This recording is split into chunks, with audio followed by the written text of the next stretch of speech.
Central Kansas, 1881. While the night outside is galeful and cold, the state's most infamous liquor fiends, Luther Krim and Ray Willard, have again found warmth in Luther's one-room shack, which was originally built to house goats. "I could set you up, Ray," Luther is saying, his feet propped comfortably on a bale of hay. "I could set you up tomorrow." "Get out of here," Ray retorts, pouring his sixth glass of whiskey. "Listen, I did it for Mo Glass, and I did it for Fred Frank." "I wouldn't be any good at selling," Ray says, fingering his deputy's badge possessively. "Better than you are at lawing," says Luther indignantly.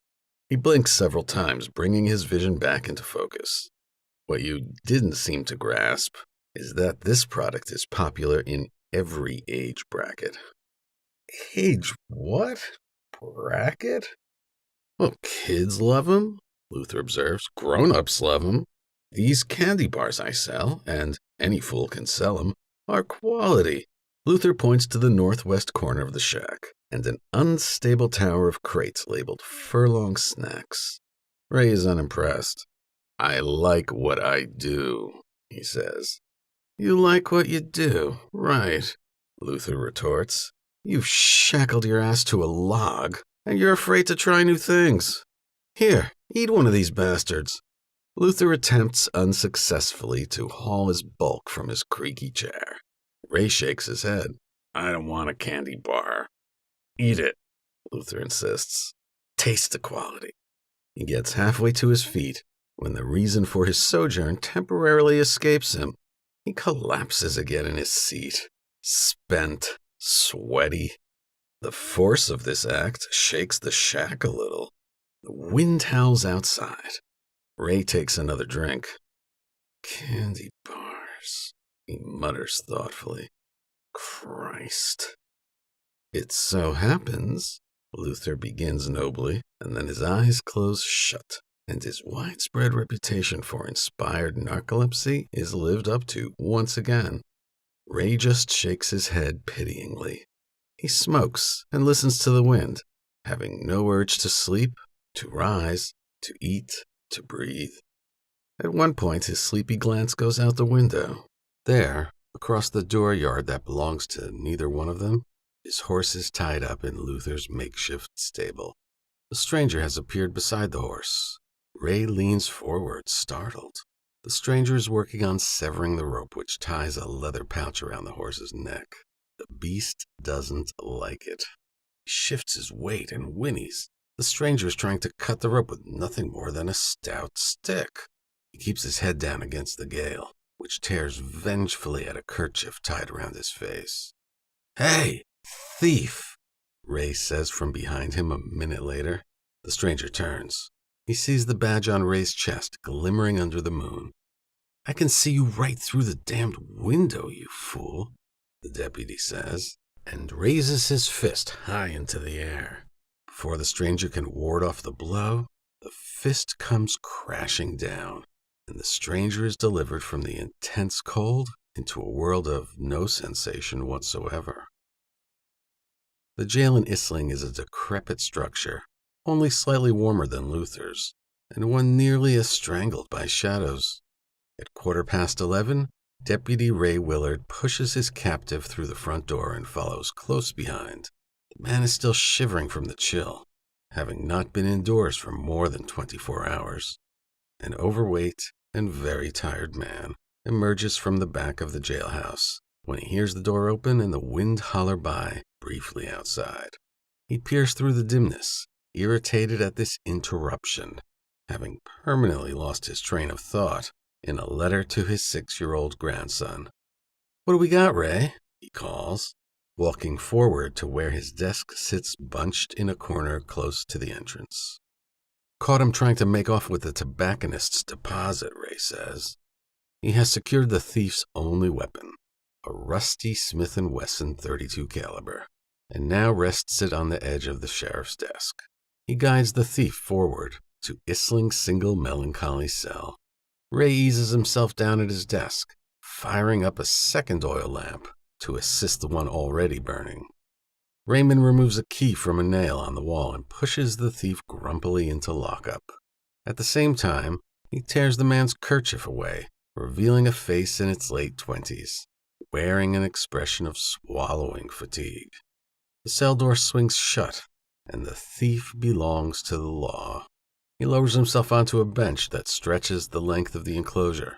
An unseen crack in the ceiling bears a thin sheaf of frosty air, and even a single snowflake, down into the cell and onto the back of the thief's neck. Ray leaves for the night, his duty done. Despite his inebriation, he walks with admirable straightness. "Night, James," he says. "See you, Ray," says Sheriff True. "Keep enjoying your vacation now." Ray exits. When the door opens, Sheriff True turns away from the inrush of wind, grimacing. Once alone, he slides the top drawer of his desk open and removes the proper form to begin the paperwork. The criminal sits quite still on his bench in the cell, quiet in the cottony dark. Finding the silence unusual, Sheriff True looks for the first time over at the somnolent guest, studying him more closely. Truth of his identity strikes him all at once. "Jesus," he whispers. "Is that you, Tobin?" The man looks down at the dirt floor, saying nothing, confirming it.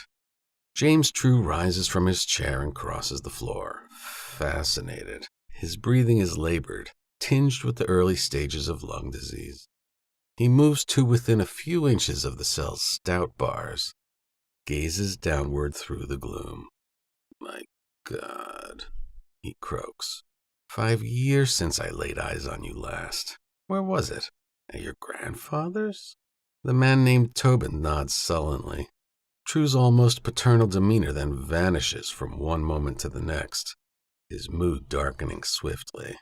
"You stupid son of a bitch," he seethes. "You ran, didn't you? You ran out on that farm and left him to grow old there." No answer from Tobin. He looks at True's shoes. "And now you've got goddamn Dick O'Daniel after you," he informs Tobin bitterly. "Christ, boy, have you lost your mind?" True asks, outraged, repulsed by the sorry sight before him. "That man will kill you just as soon as look at you." Now Tobin looks up into True's moist, piggish eyes. True takes this as some sort of plea and becomes even angrier. "You expect me to help you? You want me to help you out because your grandpa's my friend? Well, I won't do it. I'm giving you to the state marshal, like it's my right to.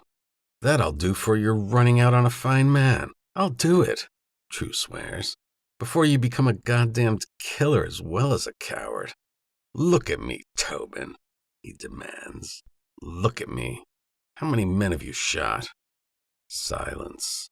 Then the head bobs once, the mouth finally releasing just 2 groggy but honest words.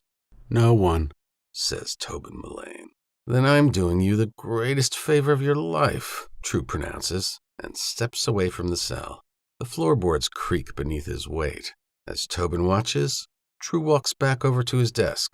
The enforcer of the law resumes his paperwork. He is disturbed to hear the hinges on the old front door squeal again, perhaps 5 minutes later, as another stranger intrudes.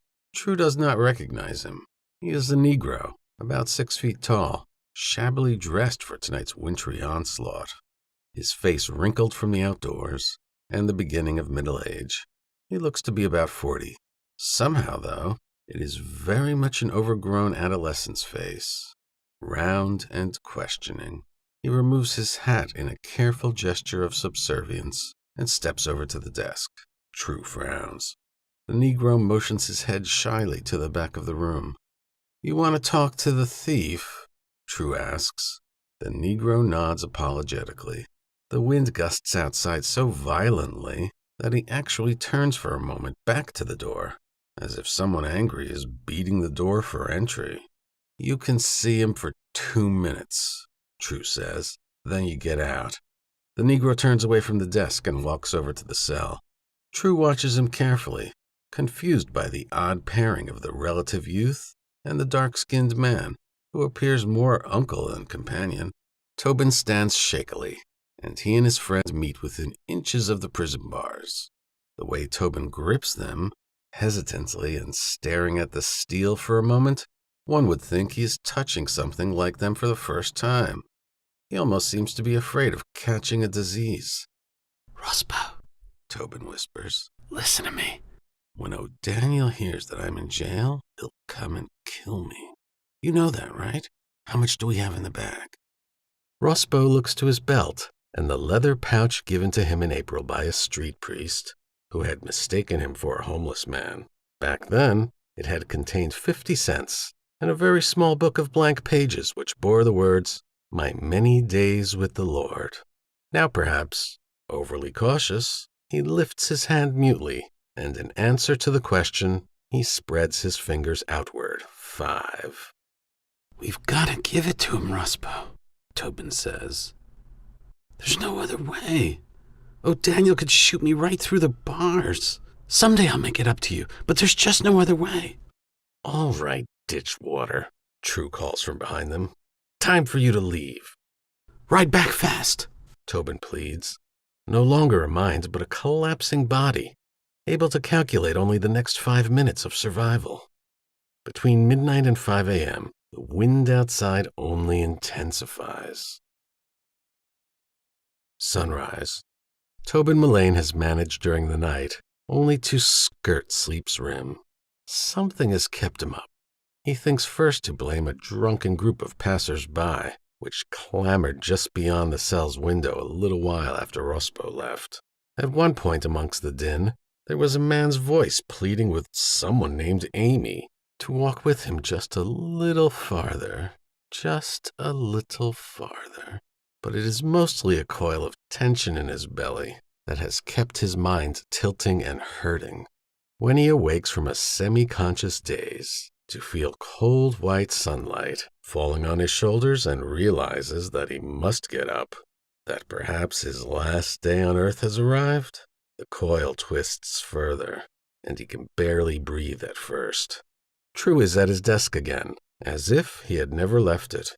But no, Tobin sees he has changed his clothes, shaved. He has a mug of something hot beside his elbow. He talks with a very short man, a deputy much tougher looking than the one from the night before. "What time's the marshal getting here?" the sheriff asks. "He said no later than 9, the man replies. "Shouldn't be too much longer." "Okay, you and Sal go fishing." The deputy leaves, not even casting a glance in Tobin's direction. 10 minutes pass, during which time Sheriff True says things to Tobin from across the room, seemingly harsh things, but although he sees True's lips move, the terror he feels in his gut blocks out all sound and sense. He is made to sign a piece of paper with his name on it. True takes it back from him, examines the signature carefully, and withdraws. Rospo enters the jailhouse once again a little past 8 a.m. Tobin stands to clasp his hands around the freezing iron bars. His legs can barely support him. It feels as though a rampant fever were invading every bone in his body. "I thought I told you to skip, dummy," True tells Rospo. But this morning, Rospo makes no move to the door. In his hand he holds his leather satchel, held shut with a drawstring. He takes one step forward and places it upon the sheriff's desk. True looks at it carefully, the truth of the situation dawning early on his face. "There's $500 in that bag, James," says Tobin from his cell across the room. "Take it." True looks at the bag, unable to draw his eyes away from it. It is clear that he has seen such bags before, and that his only doubt is not that there is money inside, but truly how much. "Take it, and give me the key," Tobin says. "You son of a bitch," True muses in quiet wonder. "Get out of here, Rospo," Tobin shouts. Rospo, his deed complete, turns to the door after a flicker of hesitation. Then he is gone again, for the last time. A final gust of air flows into the building, ruffling the remains of True's hair. "Take it," Tobin urges again. A terrible and almost audible anger washes over James True. Tobin has never seen such hate before. He cannot know of its real origin, nor does True understand himself that after decades of balancing petty corruption with the swift administration of real justice, this is the lowest point. He moves away from the desk in the direction of the cell, then removes the key to the cell door from the ancient nail on the wall. A man who perhaps has realized on this morning exactly what he is. He steps in front of Tobin and inserts the key in the lock. "You won't make it through the month alive, Tobin," he says vengefully. The cell door opens, and Tobin is free. He walks like an old man to True's desk, measuring each step, saying nothing. He picks up his pistol and his pair of bullets, wanting to turn to look at True. He feels dreadfully aware of the sheriff's presence and the anger and shame running in a tide to where he stands. Inserting the bullets into the otherwise empty chamber, spinning the chamber shut, he carefully slides the gun into his holster. He walks to the door, his heart pounding. Inches from freedom, he can feel the frosty air outside sift in through the cracks and kiss his hands. "Now, you just stop exactly where you are," True commands from behind him. Tobin cranes his neck to look back, his heart hammering ferociously. True holds his pistol outward, pointed at Tobin's head. "You don't make me out to be a coward, boy," he says, trembling, his eyes wet with venomous tears. "You don't do that to me." Tobin's eyes drop to the holster on his own waist. "Go ahead. Challenge is True. You got 2 bullets in there. Let's see if you're some kind of man."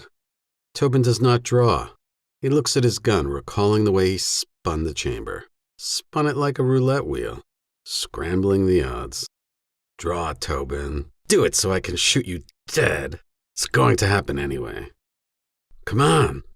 Do it. Do it. Do it. Do it!" cries True.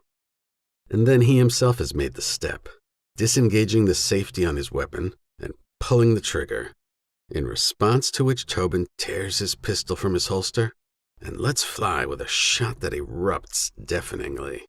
He's caught by True's bullet, and the force of it flings him back into the wall beside the door, nearly cracking his skull. His gun falls from his hand, the echo of bullets reverberating in his brain, which has surely been blown out by True's shot. He feels himself dying. The last sound he ever hears, a repetition of their gunfire. No, he is merely blacked out. He comes to immediately, and the first sensation then is a warm stream running down the left side of his face. He touches his wound, a nasty gash, bleeding freely. When Rospo bursts back into the room, he sees only Tobin's face glowing like a sick moon, and True's crumpled body lying beside the open cell.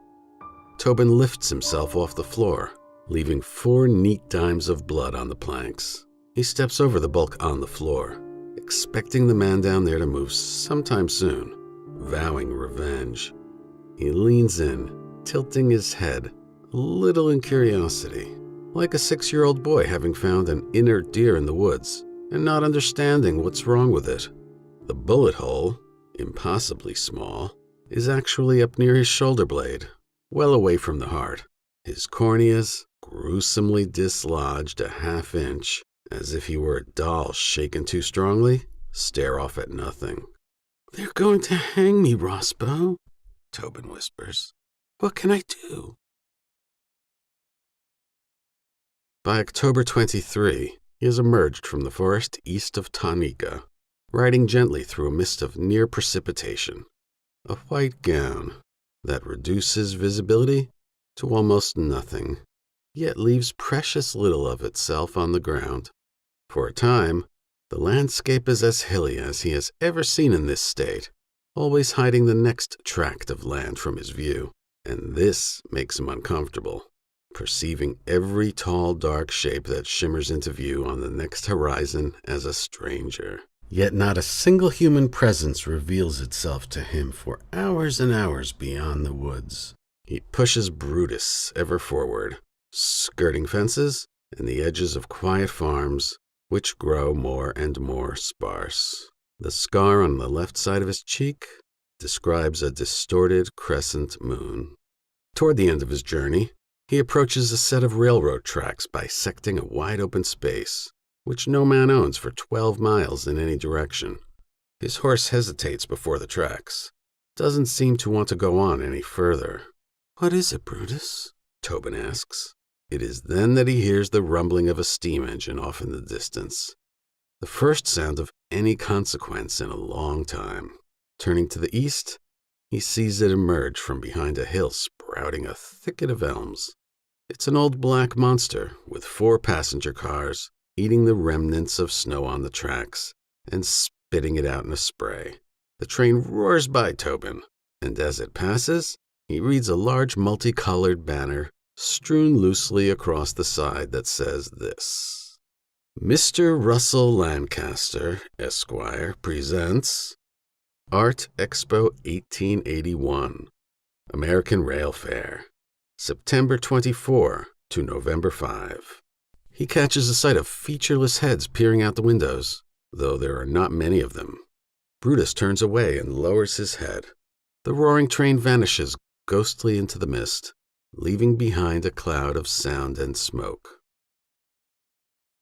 A mile west of Trent, there is a majestic hill rising above the entire town. A farmhouse sits upon it, but it is a melancholy sight, aged, fallen into ruin, its own tombstone atop a burial mound. Tobin reaches the bottom of the hill at noon on the 24th, just as the sun struggles to free itself from behind the clouds. For the first time in 3 days, he and Brutus make the climb slowly, basking in the sudden warmth. An old man is hanging 4 white towels on a line on the decrepit front porch. He doesn't hear Tobin tying up his horse, not even when the animal snorts at the strong smell of lye nearby. Tobin speaks loudly from behind him. "Grandpa!" His grandfather turns and squints into the sunlight, seeing mostly his silhouette. "Tobin," his grandfather whispers in gentle awe. In no time, he has begun to mist about the eyes helplessly. Tobin steps up onto the porch, crosses it, and embraces the man tightly as he can manage with no food in his stomach. "I never thought I'd see you again, boy," says Jonah Millane. He releases Tobin just long enough to wipe the tears from his yellowed eyes. "Where's Rospo?" he asks. "We split up for a while," Tobin tells him. "I'm meeting him further north." Jonah nods in approval, unable to stop smiling. A man just released from years of solitary confinement atop this hill.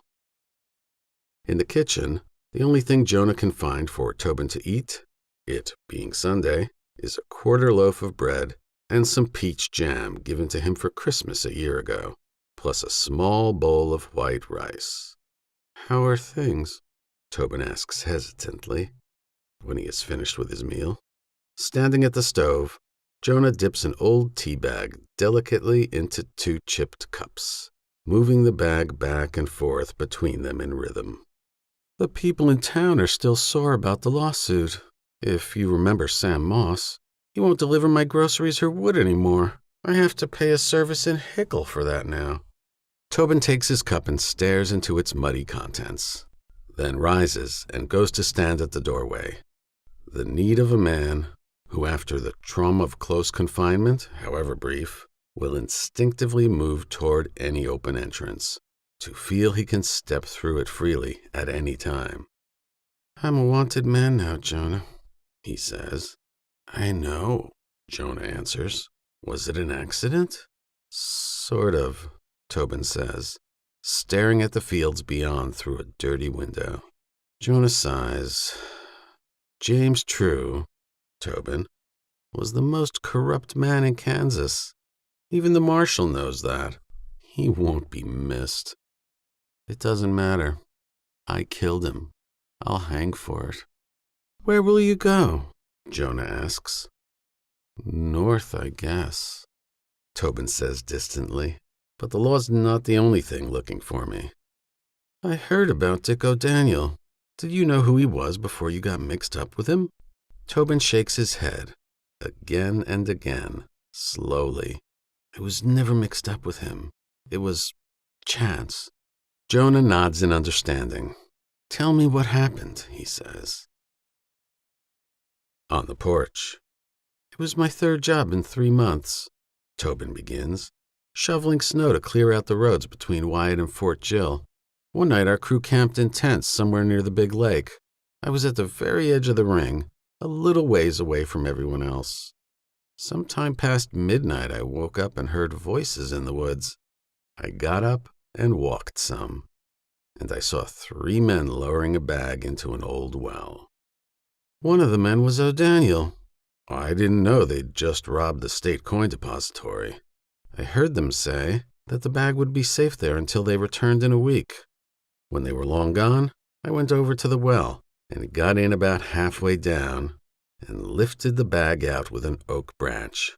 They'd already converted the gold into cash." Tobin sits on the floorboards of the rotting porch, his legs hanging over, his boots resting in the snow. He peers into the distance and absently strokes the fur of Mammoth, his grandfather's cat, a stray taken in 2 years ago after it got into a terrific bloody fight with a woodchuck right here in the yard. $8,000, Tobin stammers, and at dawn it would be back to the shovels. And the rest of my life. "It was my fault, Grandpa," he confesses. "I want to be more than just a drifter with a bad liver from when I was born." A haze came over me. I took the bag right then and walked into town. That money felt like a curse already. I knew it would be easy for O'Daniel to figure out which one of the crew had gone off with it. But it was so much, Tobin says, with one gentle shake of his clasped hands for emphasis.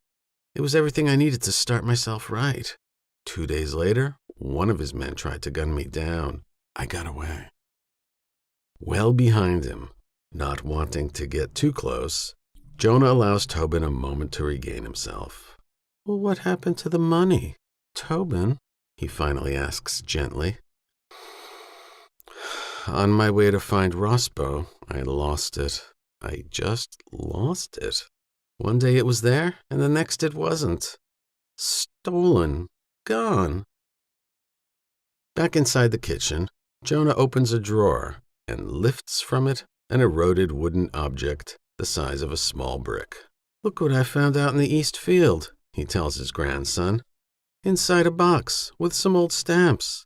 Someone must have buried this 100 years ago." He holds the object out to Tobin, who takes it in both hands. It's a child's peg game, he sees, whose edges have rounded with age. The etching depicts a man on horseback.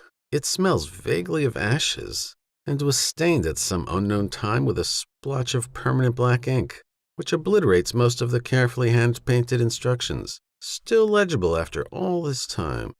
Can you imagine? Jonah wonders. Why would they do such a thing?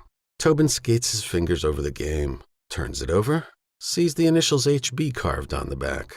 The pegs, he assumes, are gone now, as are the children to whom they once belonged. To be remembered, I suppose, Tobin whispers. A prayer.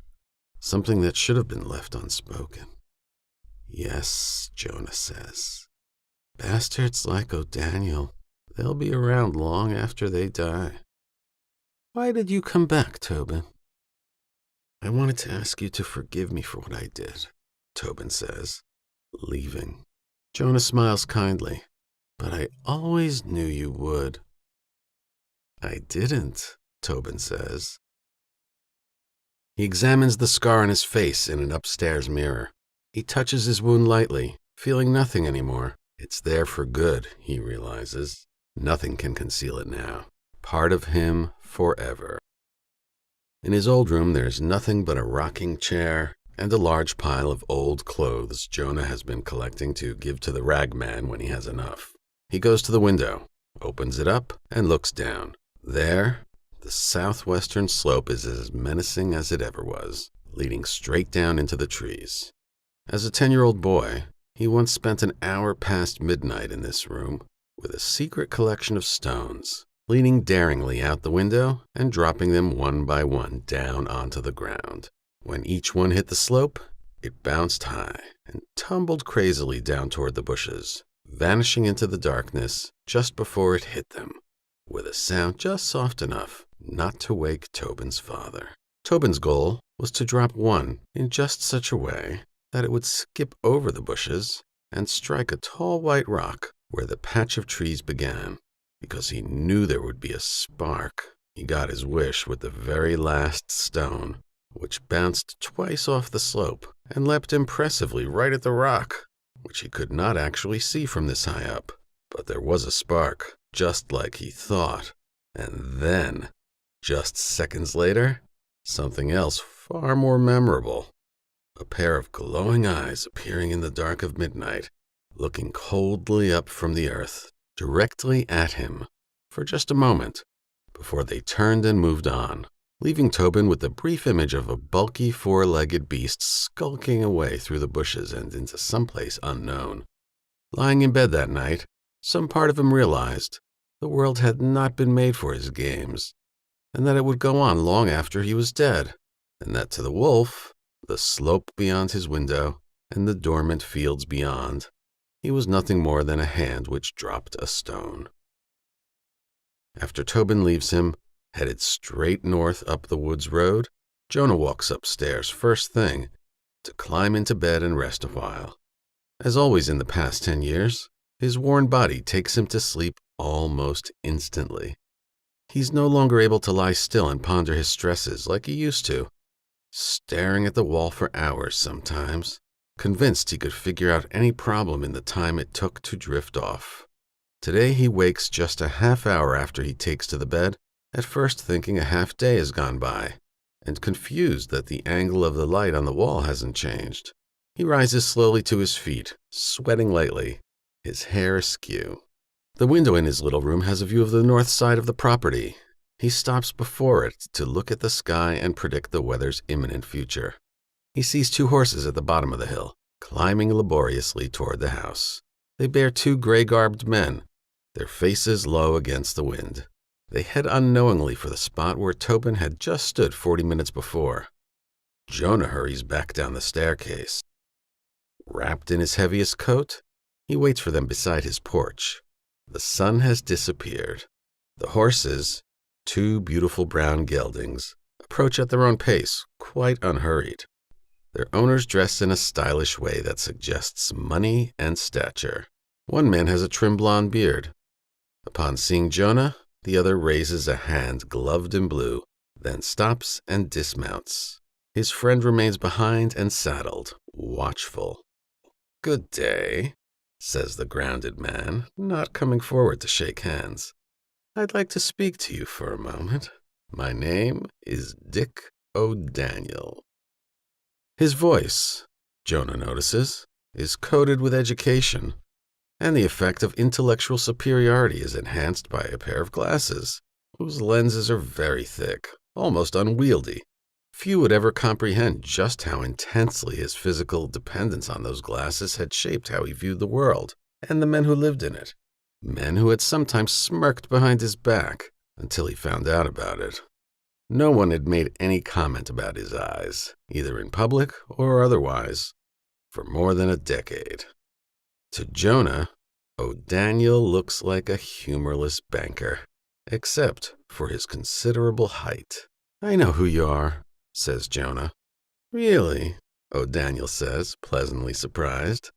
"This is Mr. Speece, an associate in my business," he continues, gesturing. "Now, Mr. Hill," O'Daniel says, "it seems your grandson has gotten himself into a bit of trouble. We'd like to help him out of it. You see, only by clearing his name can we make sure he will, in the future, have the ability to settle a debt with my corporation." "He doesn't owe you anything," Jonah says. O'Daniel grins patronizingly. "He killed a man, Mr. Hill. Now I have certain connections. Only through these connections can he be cleared of this charge. So if you would just tell us what you know about his whereabouts, we can be on our way." "Be on your way then," Jonah says, and takes an impotent step forward, as if he is trying to scare a child away from an apple tree. O'Daniel's grin disappears, like the sun did before. His horse starts to bow to take in the scent of the snow, but is quickly dissuaded by a modest slap of O'Daniel's hand. "Where is he?" he asks softly. Jonah shakes his head defiantly, turning away too fast, so that his body doesn't understand what he is trying to do, and sends a flash of sharp pain through his hip. "I believe I'll go summon Walt Daly and tell him I've got a villain on my property," he says. "I'll have it your way then," O'Daniel replies, unsheathing a Winchester shotgun from a sling wrapped around his horse's neck and moving 2 steps toward Jonah, who has unwisely offered his back so that he does not see the trespasser scowl and pull the trigger. But O'Daniel knows the chamber is empty. What's important to him is that he can feel the power of taking the life of someone who has crossed him. He can picture the gunpowder igniting with an explosion of smoke and Jonah's hands flying upward upon being shot. In his mind's eye, he sees the old man grunt and fall heavily forward, his body collapsing with a soft thud, his chin slamming into the snow, his head cocking back unnaturally and with a strange symmetry with the ground, perfectly balanced so that it does not tip left or right. This is how he would rest if O'Daniel truly wanted it, facing the northern horizon, several small bones broken in his neck, his head propped up by the snow like a trophy or a rug made from a murdered bear.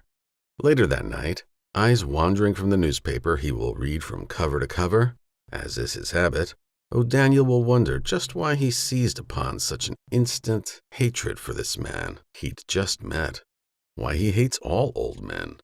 He will never quite realize that his decades-old fear of becoming elderly and physically infirm is so intense, so fused to his being, that it dictates his every decision and aspect, from his unvoiced hypochondria to his obsession with being photographed as often as possible, in order to preserve his idealized self for all time, in cabinet drawers and wooden trinket chests.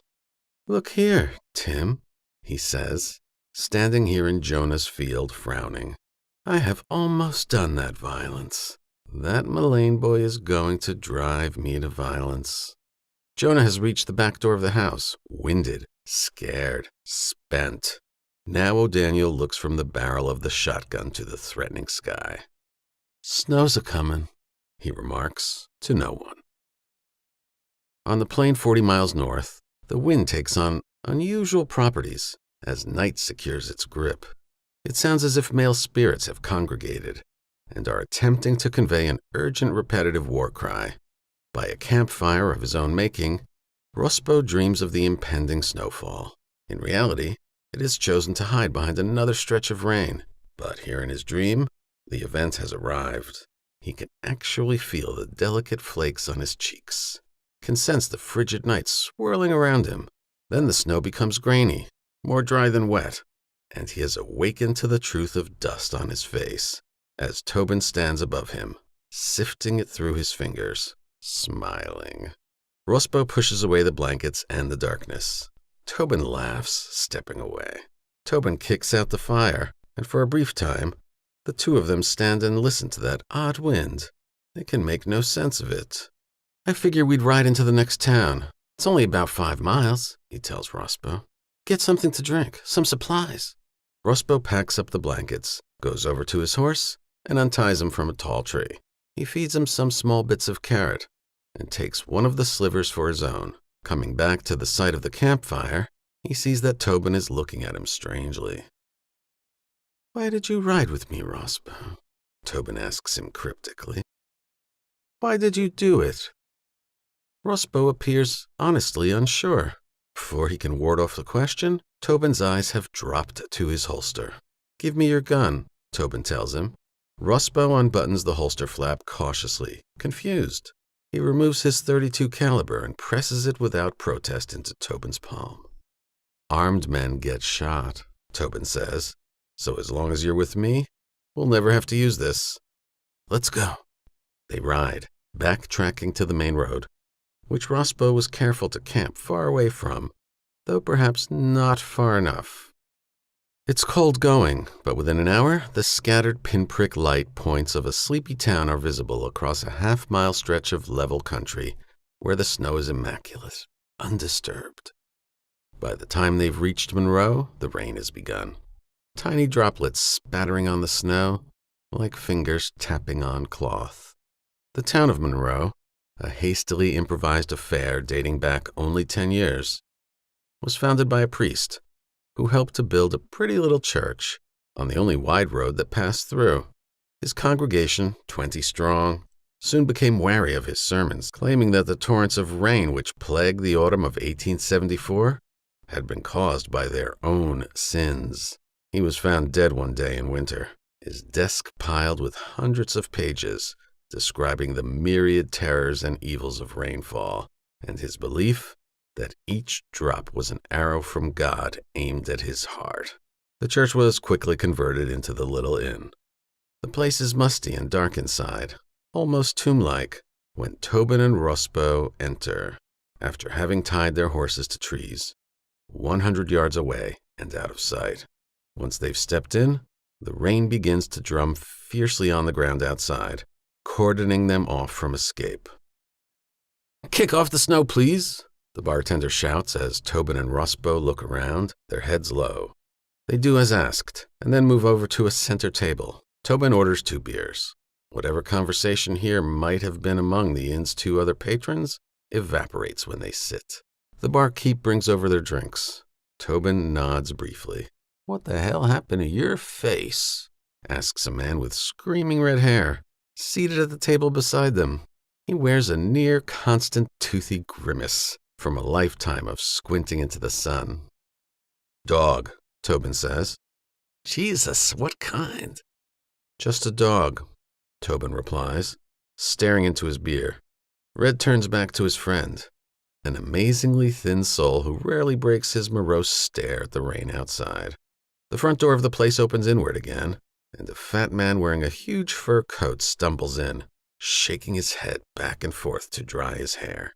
"Jesus Christ, it's cold," he exclaims, hitching up his trousers and taking a seat at the bar. No, Luther," warns the barkeep, closing his eyes. "Not tonight. If I have to hear one more word from you about how cold it is, I'm kicking you out right now." "Well, this cold could freeze a man, Bartlett," Luther insists, offended. "We're in goddamn Kansas, you lackwit. We know it." "Give me some coffee," Fat Luther says. He looks over at Tobin as Bartlett pours his coffee into a shiny black cup. "All my candy bars are like rocks," Luther pontificates to Tobin and Rospo, utter strangers. "Like rocks they are, sitting out there on my wagon. I can't sell 'em.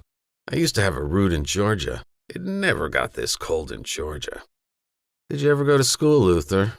Bartlett asks. "Did they ever mention the word climate to you?" "Sure they did," Luther says. "Hey, Luther, there's a tree. Go climb it." Laughter. The conversation in the inn resumes. Bartlett wants to talk about his wife and her irrational fear of spiders. He could put up with it, he explains to Luther, if only the damned woman wouldn't let out an irritating shriek every time she spotted one of the things. It takes Bartlett several unseen pages of text to convey the full sweep of the issue.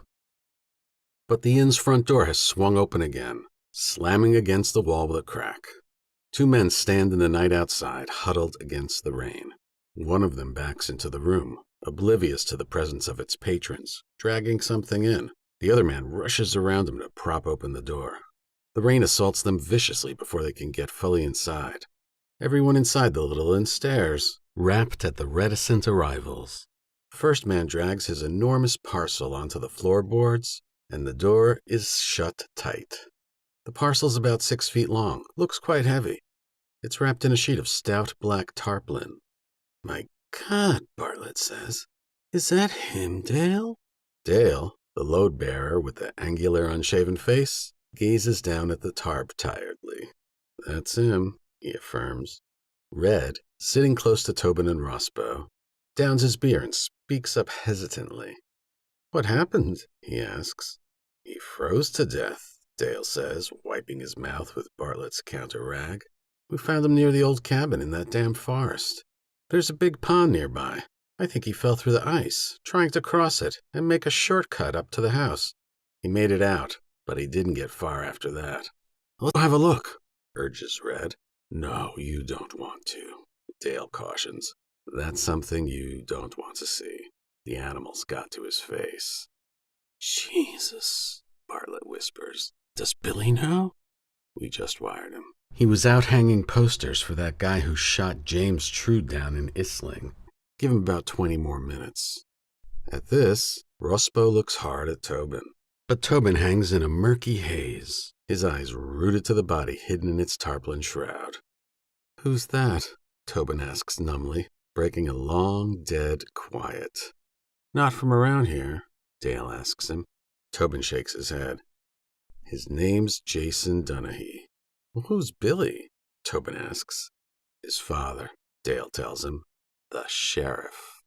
Rospo clasps his beer glass tightly. Again he tries to influence Tobin with a grimace and a glance that urges him to suggest leaving now, right now. Tobin doesn't notice. Rospo sees that he's lost somewhere deep and can only return by his own effort. Where was he going? Tobin asks. Dale regards him for a long time before turning to the bar. Should I tell him? Dale asks. Might as well, Bartlett answers. Dale nods, looking Tobin over from head to toe. At some point, he becomes satisfied enough with what he sees to take the barkeep's advice. He drags the body of Jason Dunahee to the back of the little inn, where through a side door, Tobin can see the railing of a staircase heading up and out of sight. The house has 3 vacant upstairs rooms, never advertised, rent only by word of mouth, and for whatever its owner can get for them. Dale rests the body bag beside the railing and lets out a grunt of satisfied relief, putting his left hand to his right shoulder and rubbing it. He dries his face with the hem of his shirt and re-enters. By that time, everyone, including his vigilant partner, is seated and quiet. He was going up behind Kasota Wood, Dale tells Tobin. You know about the train, the art train?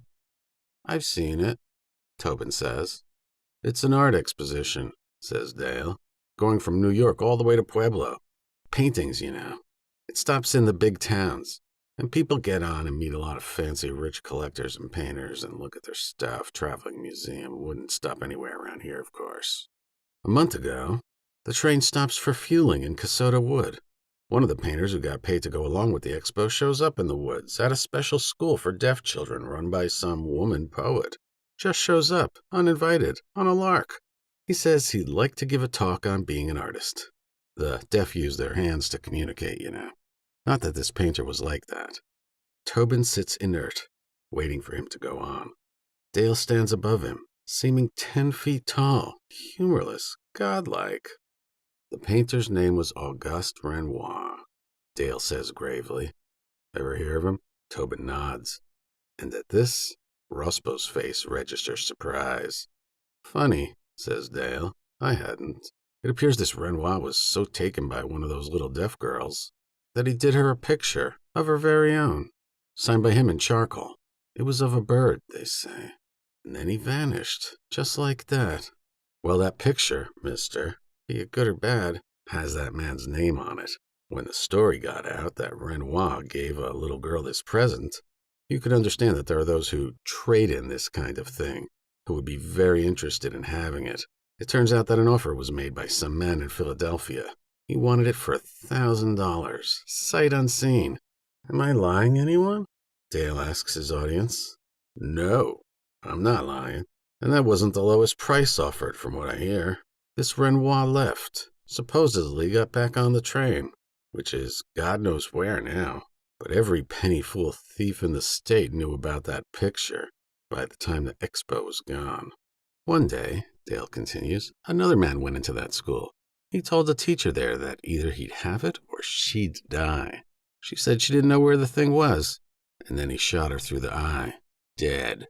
The others at the school, there were only 5 of them, rode back here in a wagon and told Bartlett here what had took place. The little one who owned the picture didn't cry at all. She just stared at the floor, staring. It was only girls that were there when it happened. So, mister, Dale says, leaning in toward Tobin's shadowy face, would you like me to tell you now who the gunman was? Who the bastard was who shot up that woman looking for that goddamn picture? This is only a rumor now, what I'm going to tell you. Just the word of one scared woman, who, I might mention, asked the man who he was before he pulled his guns on her sister.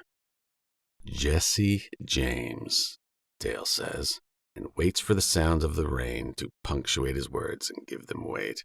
Goddamn Jesse James killed that woman. Then the others ran away, leaving him up there. Dale removes his foot from the chair beside Tobin and stands straight again. Jesse James, he says again, a magic incantation. It was up to me to ride and tell Bill Dunahee, he says. Which I did, and that's the story. Except for young Jason there in the back room. He means something, too. Dale peers into the back, and then at a point beyond, a phantom horizon. Whiskey glasses are raised and lowered. Tell me, Tobin says. Dale looks at him amused. Oh, didn't I tell you that last thing? He's still up there, Dale says. At the deaf girls' school. He never left. The thinking is he's hiding the winter out up there, where it's safe and warm, and he's got plenty of food and quiet. Just going to hibernate, apparently, and think.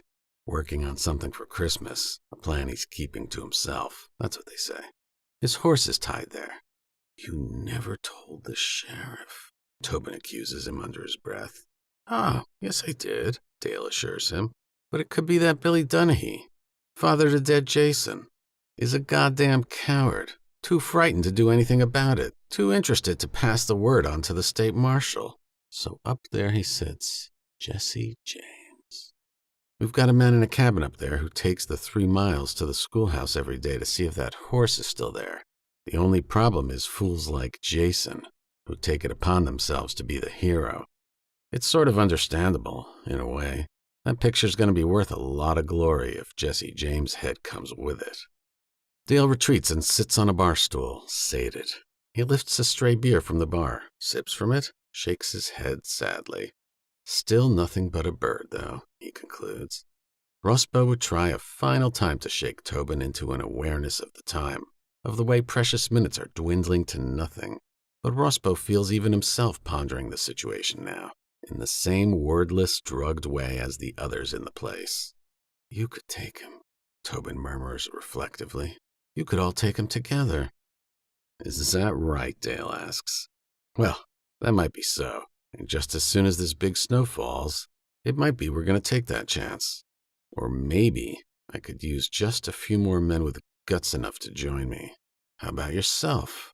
Dale asks Tobin with narrowed eyes. What's it worth to you? Tobin peers into his empty glass. Sheriff's coming, Dale's friend remarks, looking through a half-boarded window. Shank's with him. At the last possible moment, Tobin rises from his seat. Got a toilet? He asks Bartlett. Bartlett points toward the back. Tobin walks through the door there, closing it behind him. Rospo waits for things to happen. When Tobin is completely alone, he sees that the staircase leading to the second floor has been boarded up securely. Closed for a while, reads a slanting line of green paint. There is no visible rear exit, just walls on every side, and the water closet. A single candle, sitting on an overturned orange crate, struggles to illuminate the area. There is a notice nailed to the wall to Tobin's left. After its success in the spring presenting readings of famous American speeches, the Middle Line Dramatic Society is seeking performers for its upcoming production of a play called The Whale Ship Mystery. He turns and looks at the corpse lying beside the staircase, concealed in its soaked wrap. He observes a large crawl space beneath the stairs, shadowy, guarded by cobwebs, populated by a few large sacks of potatoes filled to overflowing. His mind begins to race freely for the first time since Isling. Billy Dunahee enters the little inn like a zombie. His every movement seems an effort against some kind of sedative working sluggishly through his veins. He is soaked from head to toe, but does not seem to notice. "Sheriff," Bartlett greets him hesitantly. Dennehy, 60 years old, haggard to the point of shattering, looks at the area of floor before him. The wet tracks from when his son was dragged to the back are easily traceable. "He's dead," he asks the room. Bartlett nods. Sitting at the bar, Dale offers no word or consolation. Rospo folds his hands in his lap, stares at the night through the window. Dennehy hangs his head. Except for Dale, the other patrons do the same, expecting a moment of reflection. "Stupid son of a bitch," Dennehy spits instead, sounding like a man bent on vengeance against the dead. "No good juvenile son of a bitch. 19 years old and dumb as a post." Yet there are tears already in his eyes. The men around him look away. "We'd like to take him to Larry's, all right?" suggests Dale's friend. Dennehy nods. Red, at the center table, suddenly appears queasy.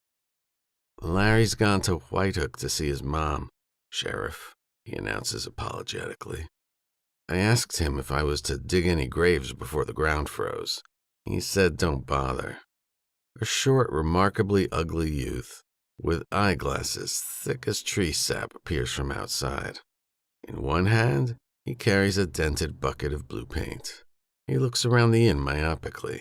Shank Duroy, runner of errands and would-be actor who has auditioned for every role ever posted by the Middle Line Dramatic Society, exudes the excited curiosity of a lapdog. He has been holding 2 short pieces of wood under his right arm, and he now displays them weakly in his bony hands. They came from the wheels of an overturned coach, found abandoned and nearly destroyed at the edge of town 3 nights before.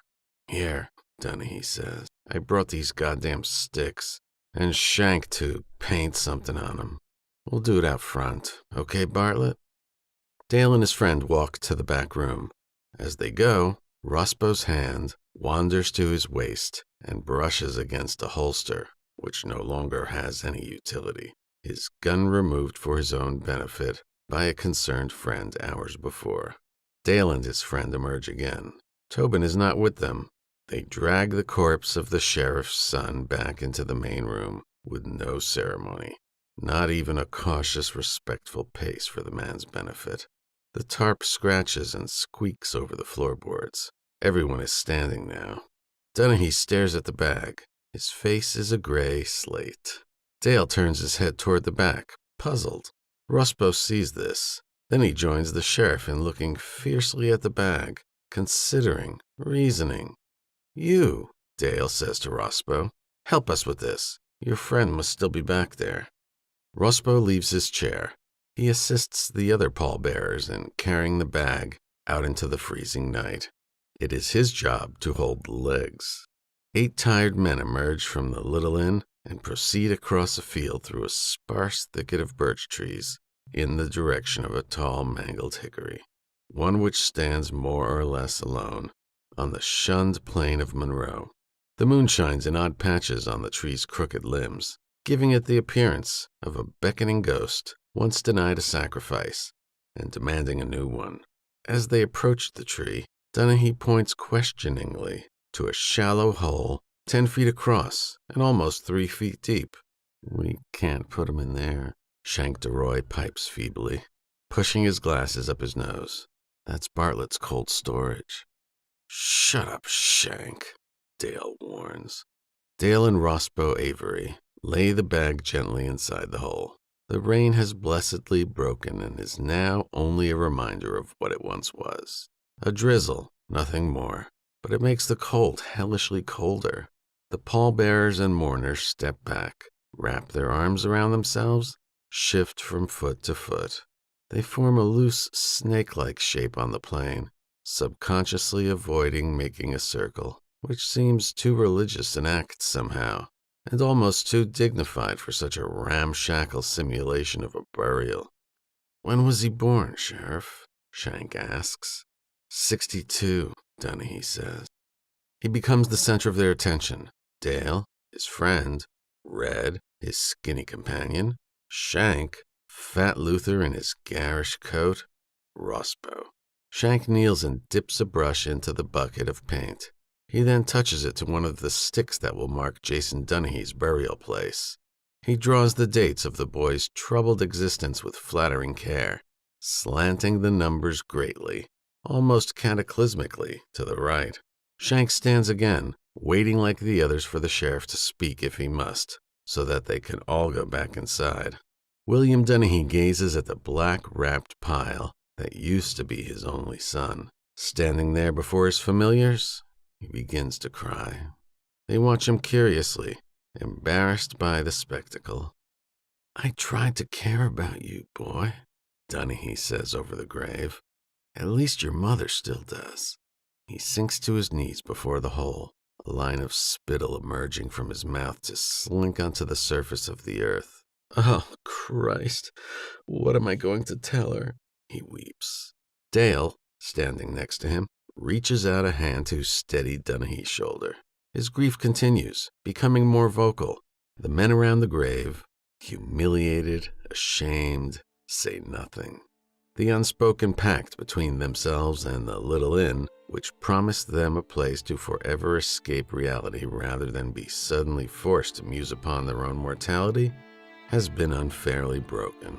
For Luther, it is the second burial in a little over a week since his 70-year-old father was put into the earth. Because his father was so poorly regarded, he has not spoken of that death to anyone at all. Shank DeRoy tosses a shovelful of dirt into the burial hole. It slaps the cold tarp over the chest and then settles. A plaintive voice calls to them from the little inn 100 yards behind them. "Help!" Bartlett cries. William Donaghy, a crumpled heap beside his son's grave, is the first to catch sight of the flames rising from the side of the little inn. Yet he is the last to move. Through his tears and the trees, he sees rising licks of fire, and Bartlett's silhouette running out onto the front step. In a moment, the others have become aware of the disaster as well, all of them, save for Rospo, breaking and running to help their friend. But already, it might be too late to save the place. The fire is eating the west wall at an amazing rate, dancing into the low sky, reflecting off the snow in the color of sunset. Seeing everyone else run off, shouting confusedly, leaving him incredibly alone with only a Negro stranger as a mourner, Sheriff Donaghy rises and stumbles toward the others in a blind gesture of bonding. The fire grows with each clumsy running footprint he leaves behind. In the distance, Bartlett Todd points and shouts. "Rospo!" Tobin calls. Rospo turns. Tobin stands tall at the edge of the grave now, beckoning hastily, watching the little inn. They run as quickly as they can through the thicket of trees toward their horses' hitching posts. The fire 100 yards away lights up the sides of their faces and can now be heard as a series of roaring snaps as it devours the cheap wooden facade of the inn. The gathering of men can do little but stand outside and monitor the progress of the blaze. One or two of them have run inside to try and stave off the inevitable. Tobin and Rospo mount their horses and flee. Almost immediately after getting up to a healthy speed, Rospo seems to stumble for an almost imperceptible second over nothing at all and then rights itself, but cannot seem to get back up to the pace his master needs, and Rospo feels his own weight canter to the left, as if there's a problem with the beast's hoof that he is trying desperately to ignore. He pushes him on out of sheer terror. Very soon, the bellowing of the fire mixes weakly with the wind, and the little inn has been left behind. Rospo trails Tobin, letting him set their direction and just trying to keep up. They gallop across a pair of co-joined fields in an unwavering line. Rospo makes out a single source of light far off to the left, the glow of a lantern inside a barn, the last sign of life in Monroe. They leave it behind quickly, and then the open land is undisturbed and at rest, dark and secretive.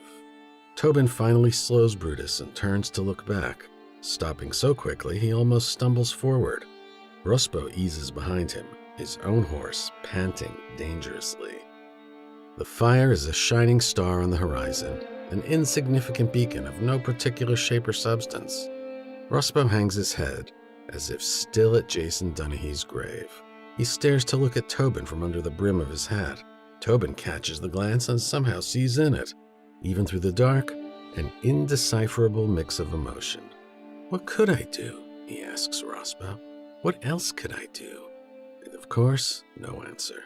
Tobin goes on without his partner, vanishing into the night, wrapped in an earth-eating shadow. Rospo follows soon enough. In another mile, the fire cannot even be seen as a glint on the plain. In another 3 miles, Rospo cannot even be sure of the direction from which they fled. It is so dark that he does not see sleeping cows surrounding them when they cross a muddy, ruined field. Tobin must point them out with a shout and an outstretched arm. They are clumps of absolute black, huddled against one another for warmth, paying no mind to the trespassers. Tobin has to cut riskily in front of Rospo when he sees even more, and veers without warning to the right to avoid them. There doesn't seem to be any corresponding barn or farmhouse, and certainly no fence keeping the cows in. Nor does the unpeopled landscape offer any explanation as to who constructed a high, sturdy, impressively wide bridge across a nameless stream, a bridge which they move across without breaking stride, producing a brief burst of heavy wooden thumps as the horses' hooves connect with the surface. Rospo can just make out that the bridge has been exhaustively arrayed with flowers, now long dead, but strung through the railings on either side with great care. But the area reveals not a single man-made structure otherwise. No dwellings, no structures of commerce or storage. All directions show them the same comatose, rain-soaked nothingness. Then comes the graveyard, which remains in their vision for a full minute as they pass it to the right.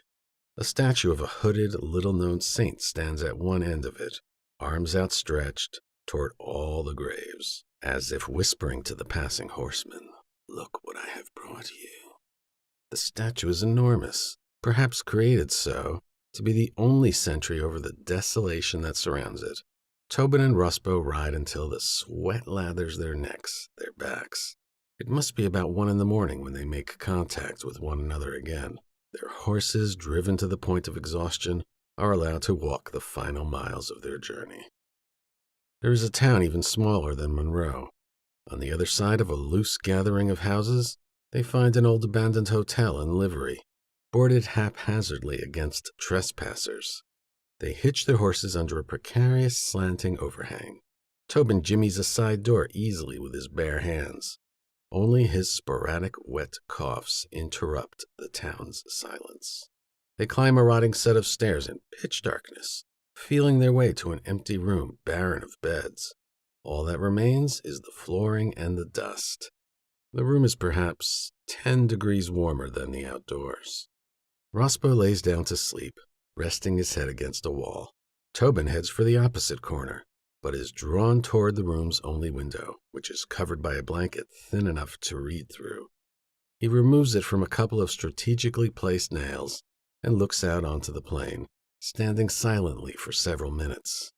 "I saw one of that man's paintings once, Rospo," he says softly, as if speaking to Rospo in a dream.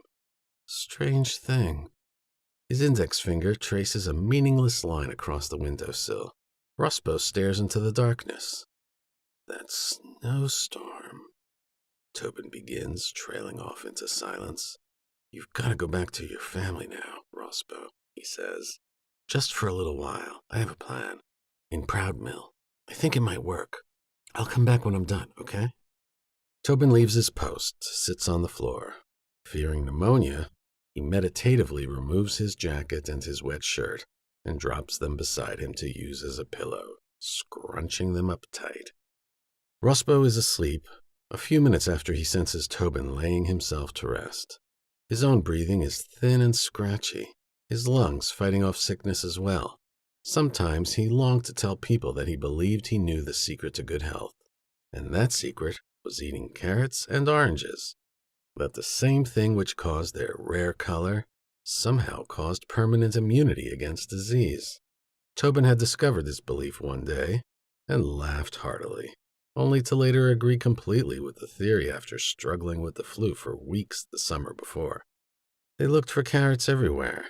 Tobin had taken up the cause with humorless determination, and had even suggested that Rospo one day write a book about nutrition, urging him to write down what various foods did to his digestion, strength, and mood. Meaningless thoughts and remembrances like these take Rospo down into deep oblivion. He wakes right at dawn, sunlight shafting down onto his face. He squints painfully. He is alone in the room. He can never be sure just when it was during the night that Tobin rose from his place, left the hotel, untied his horse, and crossed the border into Nebraska.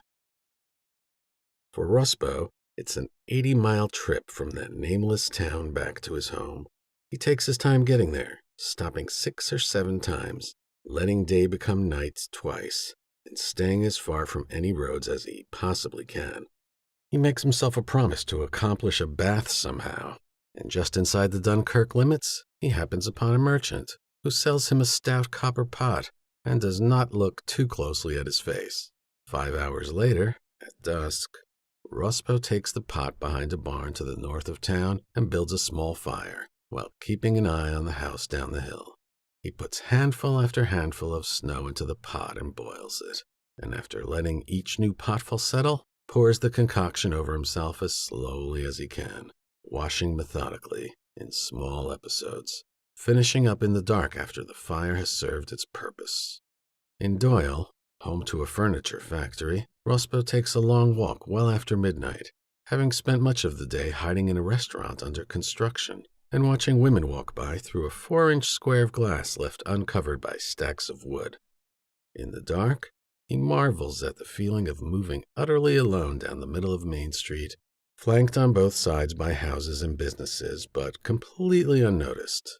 He knows he was baptized in this town, but has no memory of it, and cannot recall which of Doyle's 2 churches it was performed in.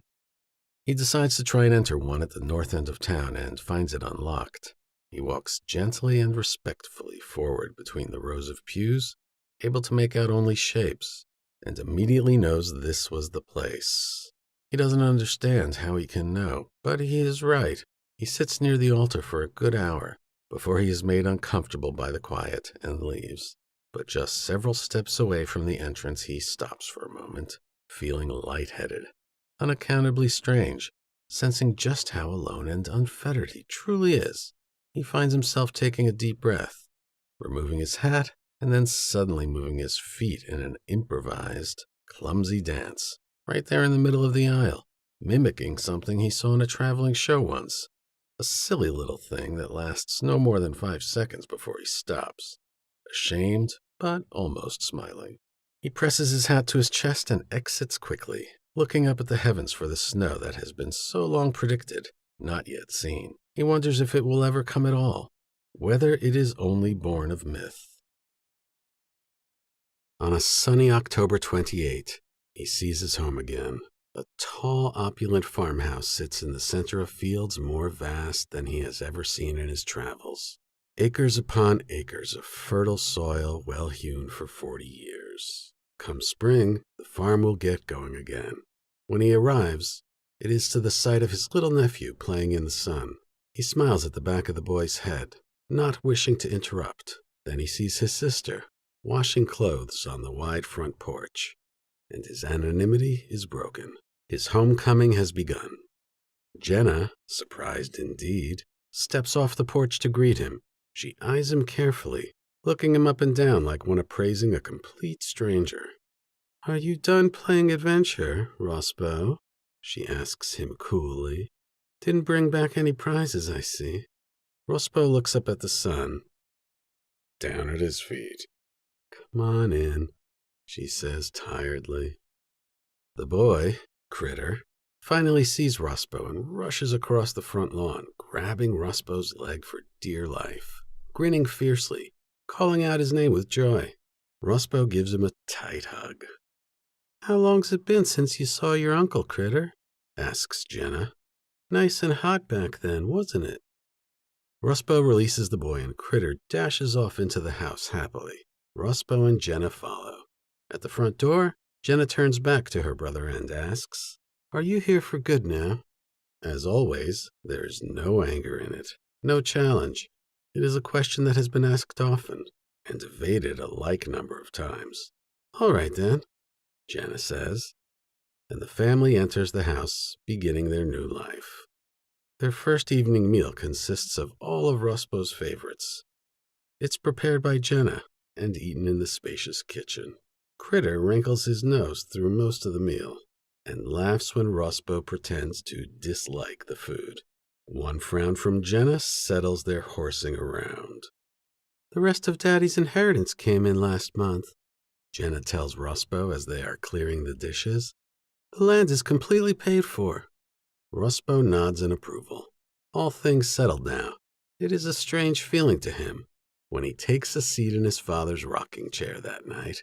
It is with a sense of disorientation and guilt. As midnight falls, he thinks he should be out there somewhere, struggling, on the run. It is so comfortable inside this house, however, so easy to look forward to the simple cycle of rest and toil, the most natural thing in the world, and at night, the resolute safety of sleep without dreams. But before this, his thoughts turn to James True, and the way his dead corneas had become disjoined from each other, and of how long it might have taken for his body to be found. He wonders what the stillness sounded like, after no one was left to observe the man lying there in a pool of blood. Their routine is constant, unchanging. During the next 3 days, which see the sky above them turn muddy and angry in promise of something both great and terrible, Jenna continues Critter's lessons in the ornate parlor, while Roscoe works around the house, building 2 salt and flour shelves, cleaning the basement, fixing the damaged eaves. Critter's lessons go on for hours. Roscoe might wonder if that much work is good for the boy, but he would never second-guess Jenna directly. Critter doesn't seem to mind. At the age of 6, he is less resistant to books and learning than either Roscoe or Jenna ever were. This much is certain. Critter's lips move silently over more pages than Roscoe ever knew existed. The boy is tireless. As a child, Roscoe had been intimidated by the rigid blocks of paragraphs as seen from a short distance. They had looked to him like little black walls, unfriendly and forbidding. He thinks Critter has never once had such a notion, and this thought makes him so happy he cannot say. One night, Roscoe goes into his old room, where all the family pictures are kept. From the walls, from 2 tables, Roscoe's relatives look on from the past, almost always from the grave. By chance he finds, resting on a bureau, a photograph of Tobin.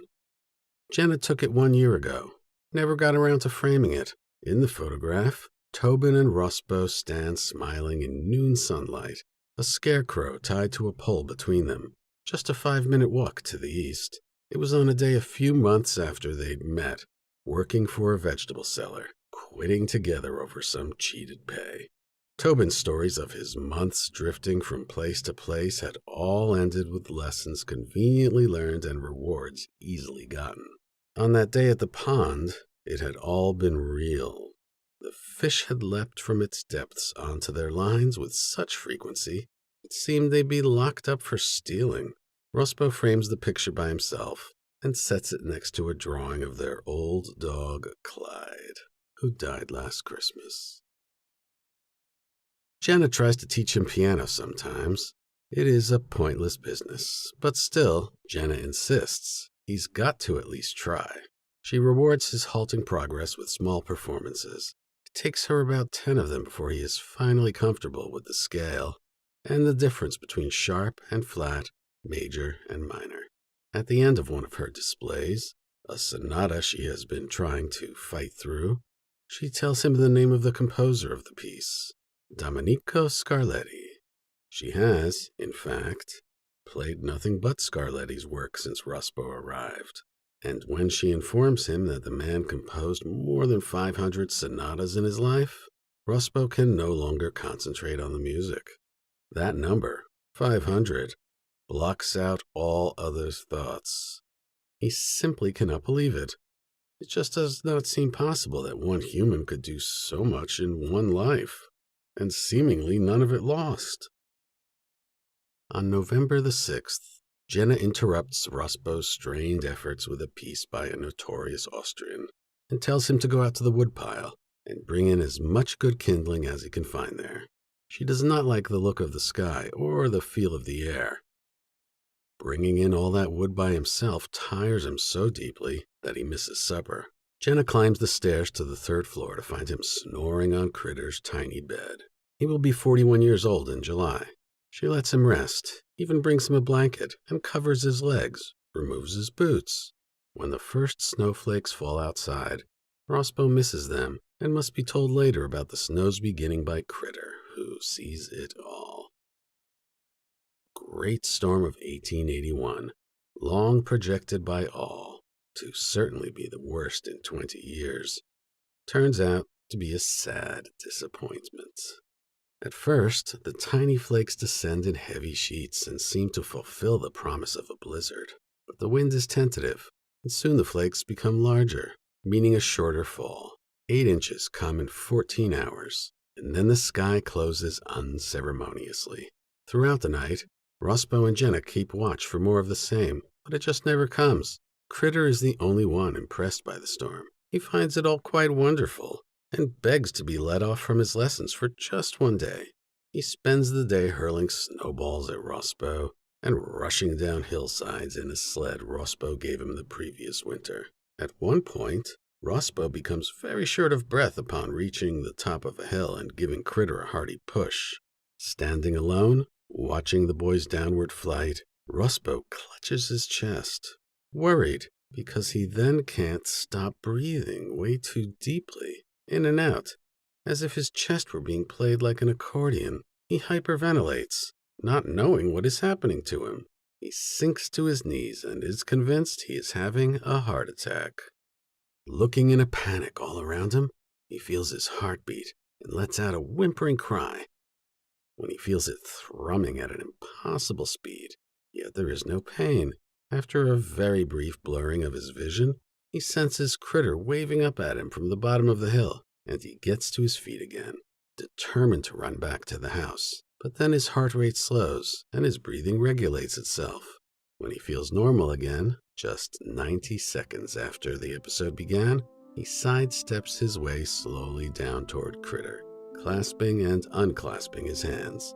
To Rosbow, no pain means no concern, and he will never know that what he experienced was a panic attack. Lying in bed long past midnight, trying to forget the midday confusion in his body, Rosbow tries a trick he used to know in order to escape this seemingly endless season of drear and windblown phantoms.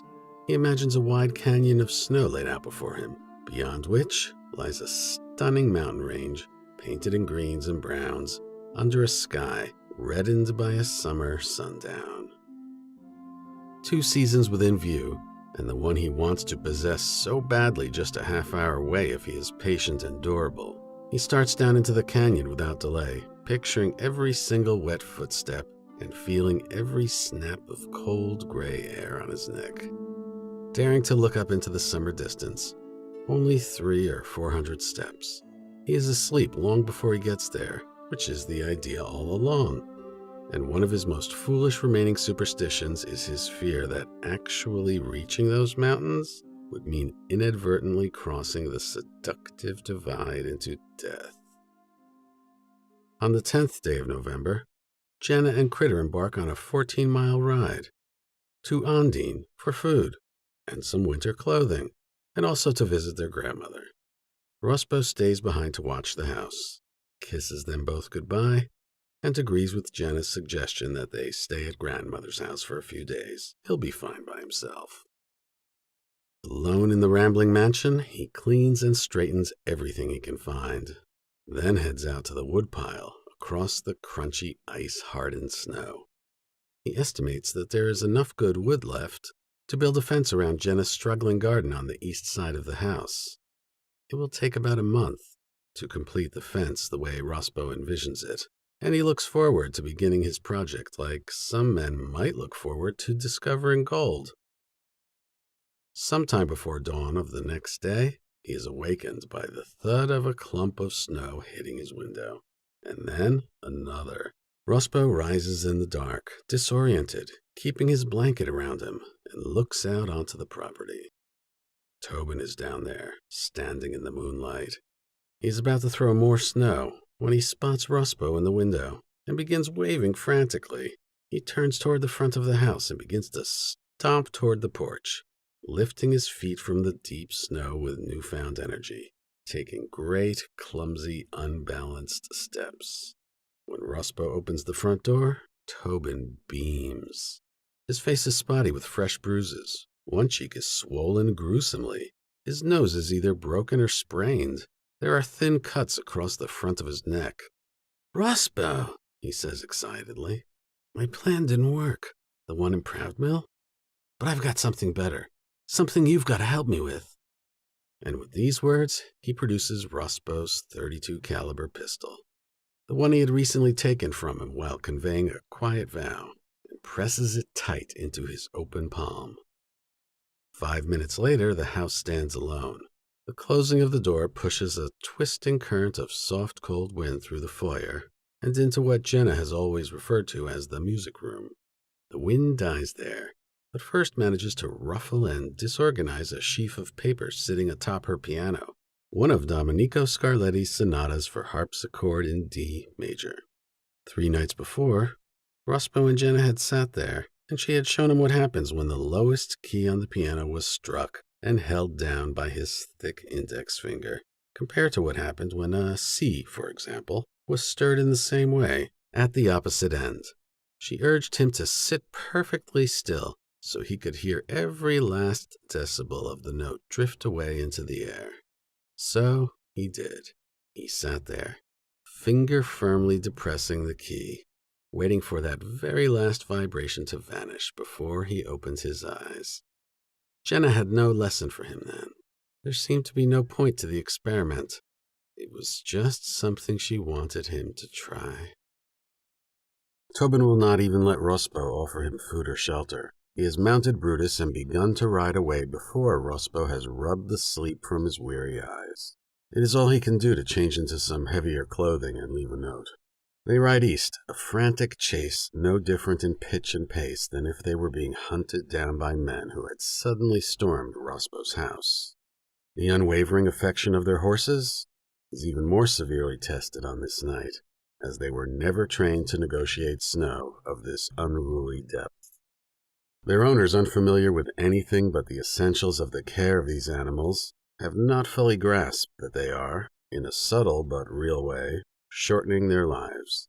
But they soldier on. Dawn comes quickly. The sky turns from sea blue to eggshell white in no time at all. Tobin and Rospo narrow their eyes to slits as they gallop through the snow mist, unseen. After a path of about 12 miles, they ease their pace and descend into a shallow gorge that evens out into a lower flatland filled with scrub. The white blanket of snow is as smooth and as virginal here as it was back in Tunica. Train tracks bisect the gorge, heading east-west into the mist. The tracks have been blocked in one spot by a high, dangerous pile of branches, limbs, roots, and rocks, almost as tall as a man himself. Rospo's first impression is that what he is seeing cannot be real, for there is no stout foliage enough within walking distance for a man without a cart to have built this trap. Looking around, his mind engages in some rudimentary mathematics. 1/5 of a mile through the snow to collect the branches from the distant trees, 1 armload per collection.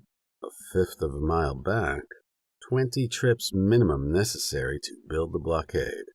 All accomplished in the dead of night, when no trains would pass through to destroy the work. He doesn't see how there would have been any time for rest. The blockade holds simple obsession within it, a wordless monument to the end of its creator's interest in what could and could not be done, alone with no one to help him. "I've been following that train," Tobin explains to Rospo, pacing and gesturing, after they have tied their horses in the taller scrub. "That art train began in New York." "This is perfect. You have no idea how perfect, Rospo. It started in New York and someone told me the route. It ended in Pueblo just 2 days ago. It's got to turn around because there's no loop back east. Trains stop for refueling at the end of their run and lie for a night. That means it has to come back along this very line sometime, so I found out. It's all written down, and I just asked. Sometime today or tomorrow, if they haven't cleared the tracks good enough, further west. I calculated it all. Do you get it? All those rich art collectors, headed back to New York, and there's no more long stops because the expo's over. It's making a straight shot. They'll be riding alone. I don't know about the paintings, but I do know they'll have money. A lot of money. Cash. It'll be easy. Come on, he says to Rospo, and gestures to the south. The snow has defied the wind to cling steadfast upon every leaf in the gorge, making each tree a perfect hiding place concealed by layered powder. To wait for the train, Tobin chooses a magnolia and sits on the ground within its cocoon of limbs. He directs Rospo to a similar place about 30 feet away. The horses are safely out of sight as well. They have no food, no real shelter, but occasionally Tobin leaves his cave to assure Rospo that it won't be long now, and to make sure his gun is loaded. Morning becomes afternoon. They doze under the trees. They have made no arrangements for alternating periods of rest, and for one single stretch of 20 minutes both of them fade out entirely, leaving the tracks unguarded. When they awake, almost simultaneously, they look at one another for forgiveness, and no mention is made of their lapse. It is Tobin's birthday. He is 27. He checks with Rospo twice more, pats him on the shoulder each time. His bruises show no sign of healing. His nose bleeds, and he wipes the blood away. An hour or so before dusk, the train actually does come. It divides the gorge neatly at full speed, and it is only because the engineer nearly had a devastating accident 1 week before that he avoids this one, his attention having become flawlessly keen since. When he sees a dark blotch on the rails rising through the mist, he immediately sounds the warning bell inside his booth and grabs the brake, shoving it forward with all the might he has, his throat closing, his heart palpitating. The train wails and fights to come to a stop. The wheels lock and slide freely over the rails. The ice that has collected on them makes braking a wildly unpredictable business. The momentum generated by the front car and the four behind it pushed it ever closer to the mound of debris, but by the time the train strikes it, it is moving too slowly to do any real hurt. The pile explodes impressively in all directions. The engineer hears rocks grinding under the wheels and loudly cries out his dead mother's name. When the train is motionless, he stumbles from his booth and jumps down into the snow to inspect the damage, blood pounding in his ears, cursing himself for being so afraid. The similarly traumatized conductor joins him, stepping down gingerly into the snow, mindful of his bad hip. They get back on board the train. It takes a few minutes for the trembling engineer to get it back up to speed again, but then the art exposition, presented by Mr. Russell Lancaster, Esquire, a banner still proclaims, ratchets and booms into the mist just as usual, the elderly train hollering through the gorge like an iron witch. For a good half hour the conductor stays up front in the chilly booth with the engineer. They talk tremulously about near wrecks they have known. Finally, he leaves the booth to tend to his other duties, stepping through a steel door into the warmth and security of the lead passenger car, its comforting brown walls massaged with honest wood heat. His terror at raising his head and seeing two men standing in the middle of the passenger car is more profound than any he will ever encounter on the railways again. One of the men is white, the other a Negro. The white man, his face pummeled and raw, holds a pistol outward. The conductor notices that the hand has been scorched with what appears to be a cigar burn. The Negro stands slightly behind, armed but pointing his weapon at the floor. He looks to the white man for some sort of cue.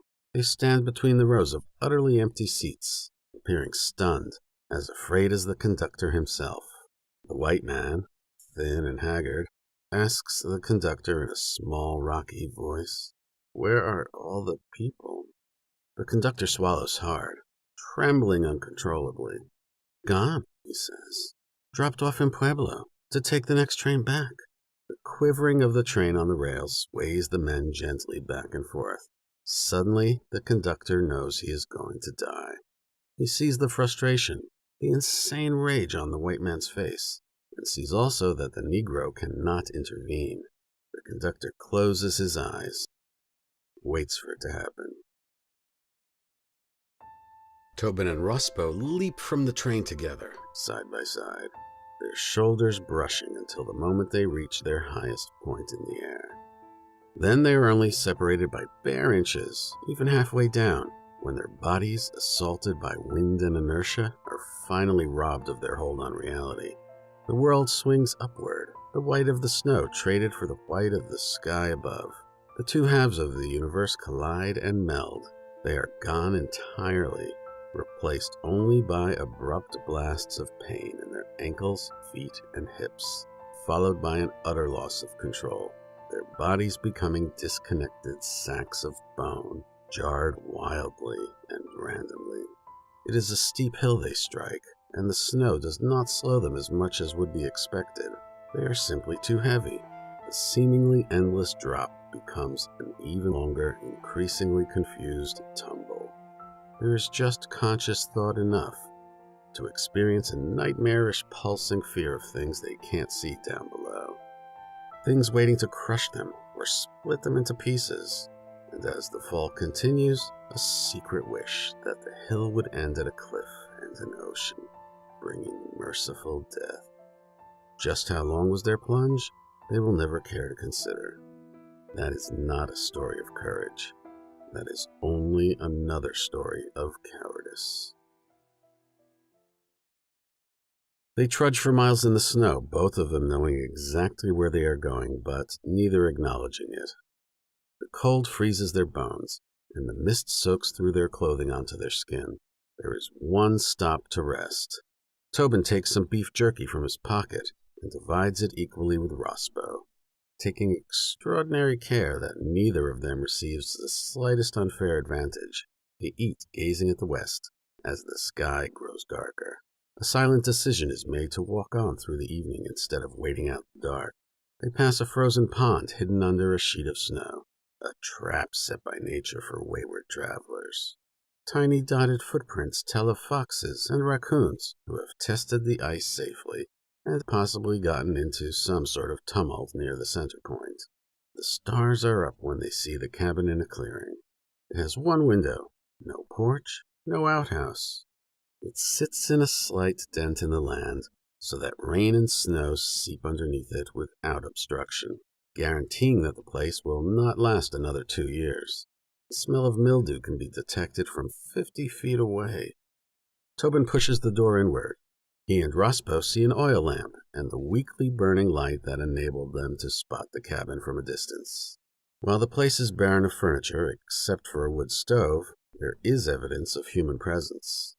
Tiny pieces of carved wood lie on 3 gray blankets placed carefully in a row. Each piece is surrounded by shavings and dust. On a 4th blanket, seeming to want to protect the collection, sleeps a man with long hair, curled up almost fetally. Coming to, he stands quickly and clumsily puts his hands up and out in a plaintive gesture of defense. He is wearing shorts and a coat much too big for him over a naked chest. "Who are you?" Tobin asks. "My name is Cranston," the man says, so relieved that he is not about to be shot that a stupid involuntary grin appears on his face, which he has dignity enough to wipe off in the same instant.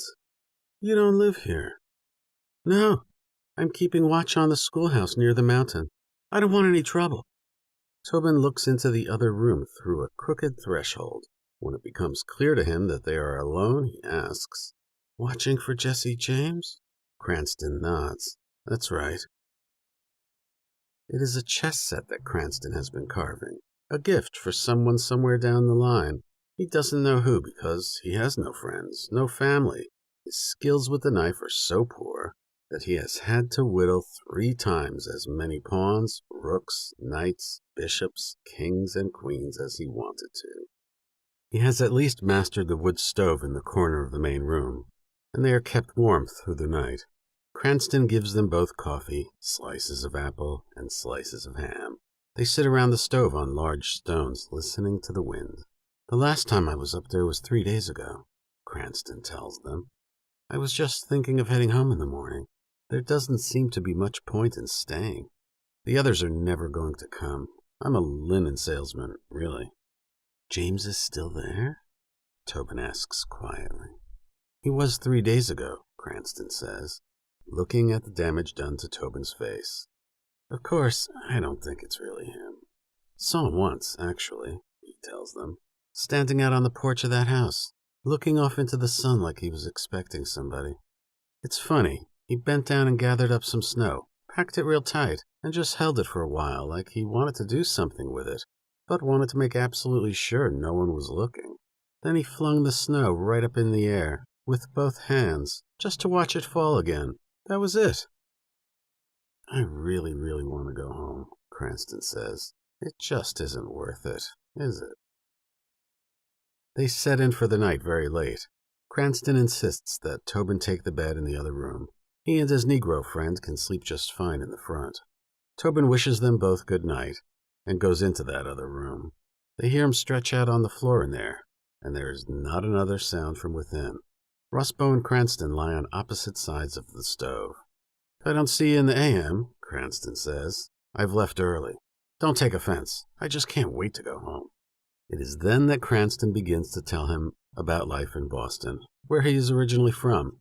He likes it better in cities, he says as he lies there staring at the ceiling, because there's so much to do, and he lists those things, everything he can think of, for his guests' benefit.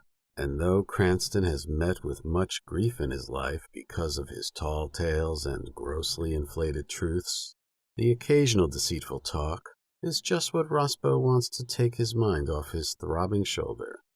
100 images are put into his mind, of theaters and enormous stores and electric signs and thousands of human beings moving this way and that, clogging the streets in a constant festival, no one going anywhere by themselves, every errand inquired about, every word met with laughter or a question about how you are, where you're going, where you've been, strangers noticing the new shoes or the new cigar, offering help, offering a ride in a coach, offering dinner, the tangle of voices going on deep into every night.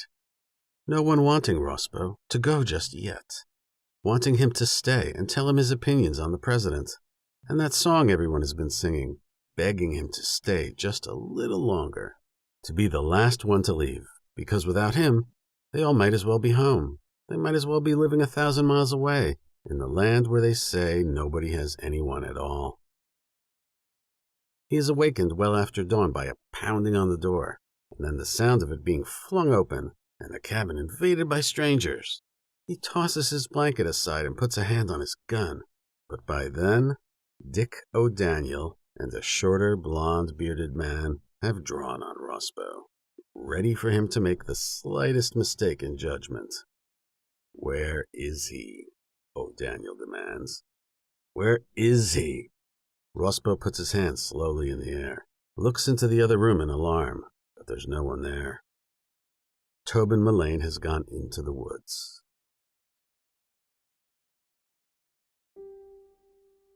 Walking blind, lost in the middle of nowhere, the outlaw is a picture of despair. Surrounded by the earth, but no longer welcome as a part of it. Around him, the trees reach up and catch the snow before it can descend and rest on his shoulders. It began sometime this morning, hours ago. Knowing he can never turn back, he walks through it.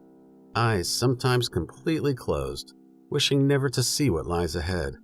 A while ago, he thought he heard singing, a choir of voices behind him, but he did not turn. This forest has played many tricks on him during his journey, tricks that would have meant nothing to someone not so alone. The snow was the first, beginning just after he set out toward the west. Now there are moments when he thinks the trees are somehow bending above him, enclosing him, blocking his path. He will stumble and fall or just lose his way for a time, then realize that while he is trying to get his bearings, 20 minutes have passed. He stands perfectly still, face to the silvery sky, on the verge of fainting or giving up. His horse is gone. He dismounted once for rest and went off toward the sound of a running stream for a drink. He found nothing. The sound itself had been a phantom, and when he returned, the horse was nowhere to be seen. He climbed the top of a hill and scouted the land, dizzy. The wind buffeted him, almost knocked him down. He could see nothing, and in fact, could not tell the difference between the land he had already left and the places he still had to go. Since then, he's been on foot, trusting the forest to lead him, too certain that the snow will soon end.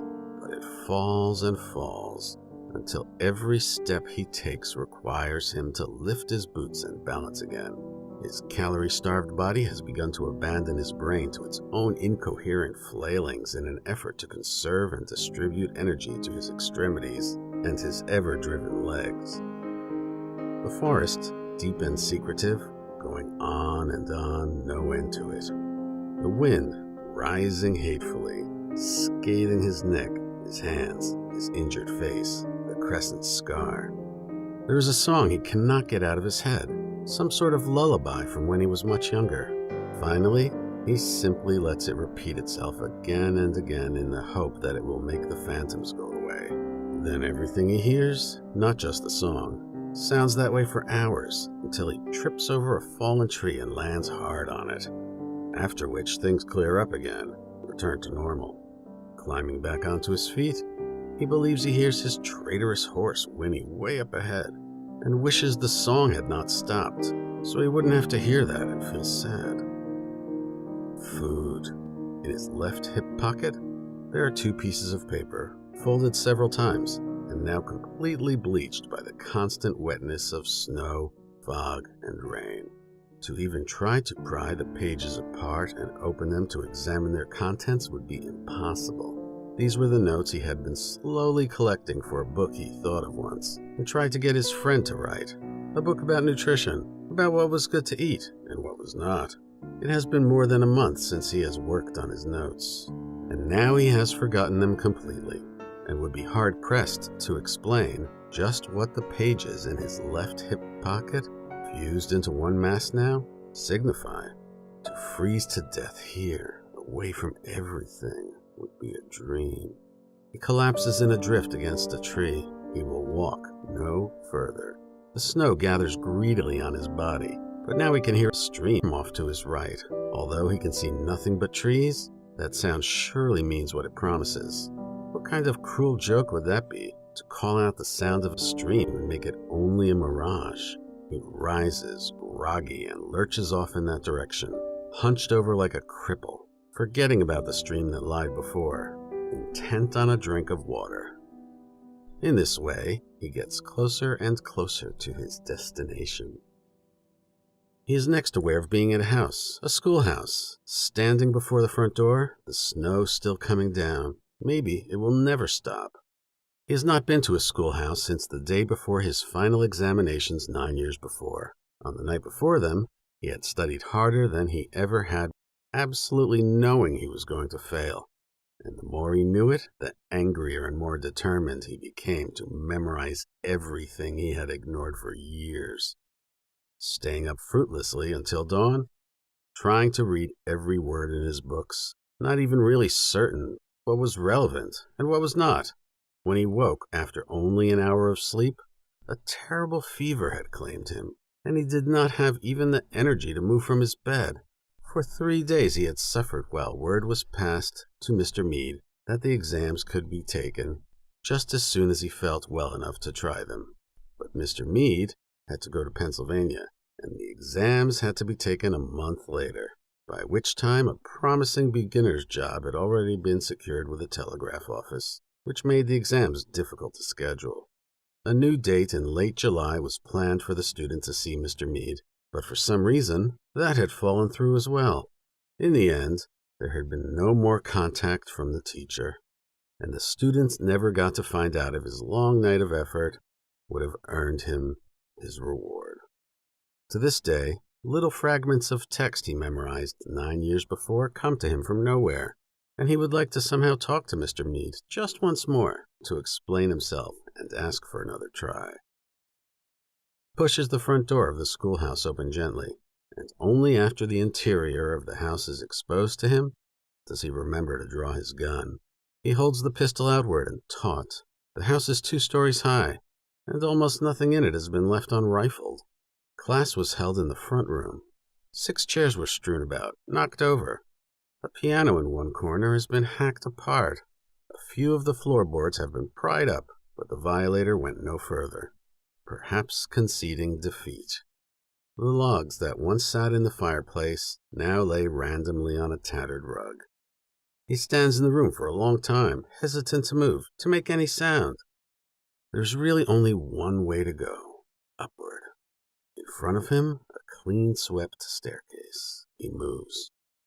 At the top of the staircase, open rooms. 4 of them, each the same size, each ransacked to varying degrees. They run the length of an echoing hallway.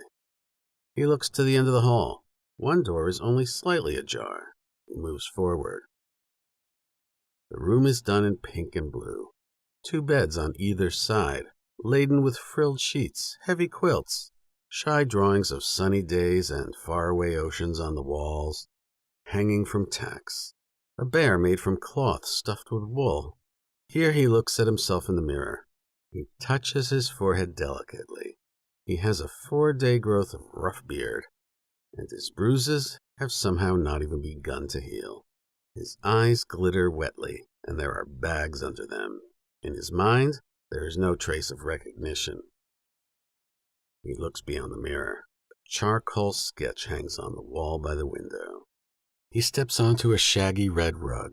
He lifts the sketch from its place on a nail, realizes it was put there very recently, and certainly not by a little girl who could not possibly reach such a height, even if she stood on her bed. He looks at the sketch, done on a piece of ordinary paper and mounted by small hands onto a block of heavy wood. To him it is both exhilarating and sad, what lies there in the charcoal. He wants to look at it for hours, though his mix of emotions confuses him, makes him tired. Eventually his eyes skate to the bottom of the sketch and read the clumsy signature there. After much work, he makes a name from the spiky letters. Auguste Renoir. But even he knows there are 2 misspellings in the name.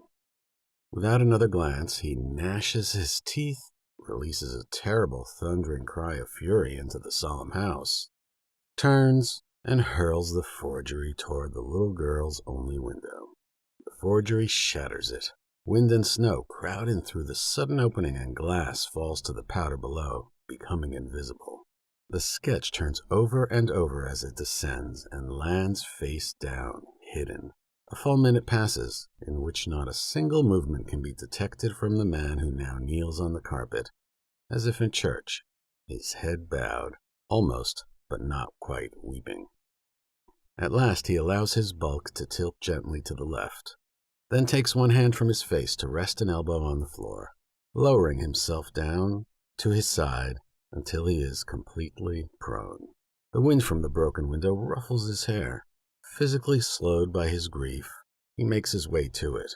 He leans over a dresser, on which lies an unfinished letter from a girl to her mother back east. He looks through the hole in the window. In the distance, he sees 2 horses entering the clearing that rises to the house. Horses walking troubled, exerting themselves dangerously. 2 men dressed in gray ride them through the falling snow. He turns to leave the room. His eye catches something resting on one of the beds. The last illusion, something too unreal to deceive his exhausted brain. A shining Colt .45 caliber lies beside a soft, inviting blue pillow. He picks it up, turns it over and over in his hands. The chamber is full of bullets. He closes his eyes, fights back tears once again. He takes that accursed gun out into the snowstorm. It is a heavy thing, warm to the touch. He sheathes it in his holster, because it is, after all, what God or the forest wants from him. The men in gray climb off their horses, walk forward. The dignity they carry in their clothes and their posture is lost somewhat with the way they must tramp awkwardly through the snow. The one with the blonde beard stays always just a couple of steps behind his employer. The opposing concerns stand with 30 paces between them under the grisly sky. As it happens, the outlaw is not the only one at endurance's end. The bearded man, too, is working on 3 hours sleep in 2 days because of a runaway chain of hideous, violent nightmares which have plagued him for more than a month. Nightmares in which the entire world has fallen to plague and fire again and again. And in the middle of the night, he has both feared for his sanity and vowed to make a break from this way of living. He holds no firearm at this moment, but his employer holds a shotgun at his waist. Holds it as though it were something no more threatening than the branch of a tree. The curl of snow, never-ending, thickens. Everything, Tobin sees, has fallen into place. "Mr. Millane," Dick O'Daniel greets him over the hissing wind. "We've been looking all over for you. This is an associate in my business, Mr. Speece." "It's all done now," O'Daniel tells him. "Time to settle up." "Go away," Tobin says. "No," O'Daniel says, shaking his head. "The moment comes in every man's life, Tobin, when his greatest debt must be paid. You owe that debt to me." He makes a threatening step forward, one hand clasping the stock of his gun brutally. "Where's my money?" he asks Tobin. "I have nothing," Tobin tells him. "Nothing."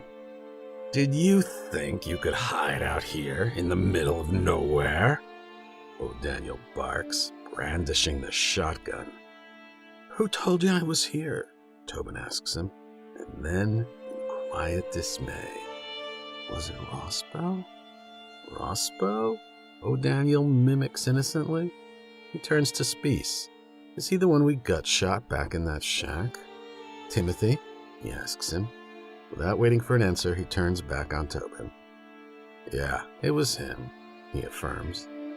"Was that your closest friend in the world, Tobin? It must be lonely for you then." "He told you?" "Yes," O'Daniel shouts. At the end, O'Daniel becomes paternal once again, almost gentle. "Now, Tobin," he says, "you have no more chances in this life. You tell me where my money is.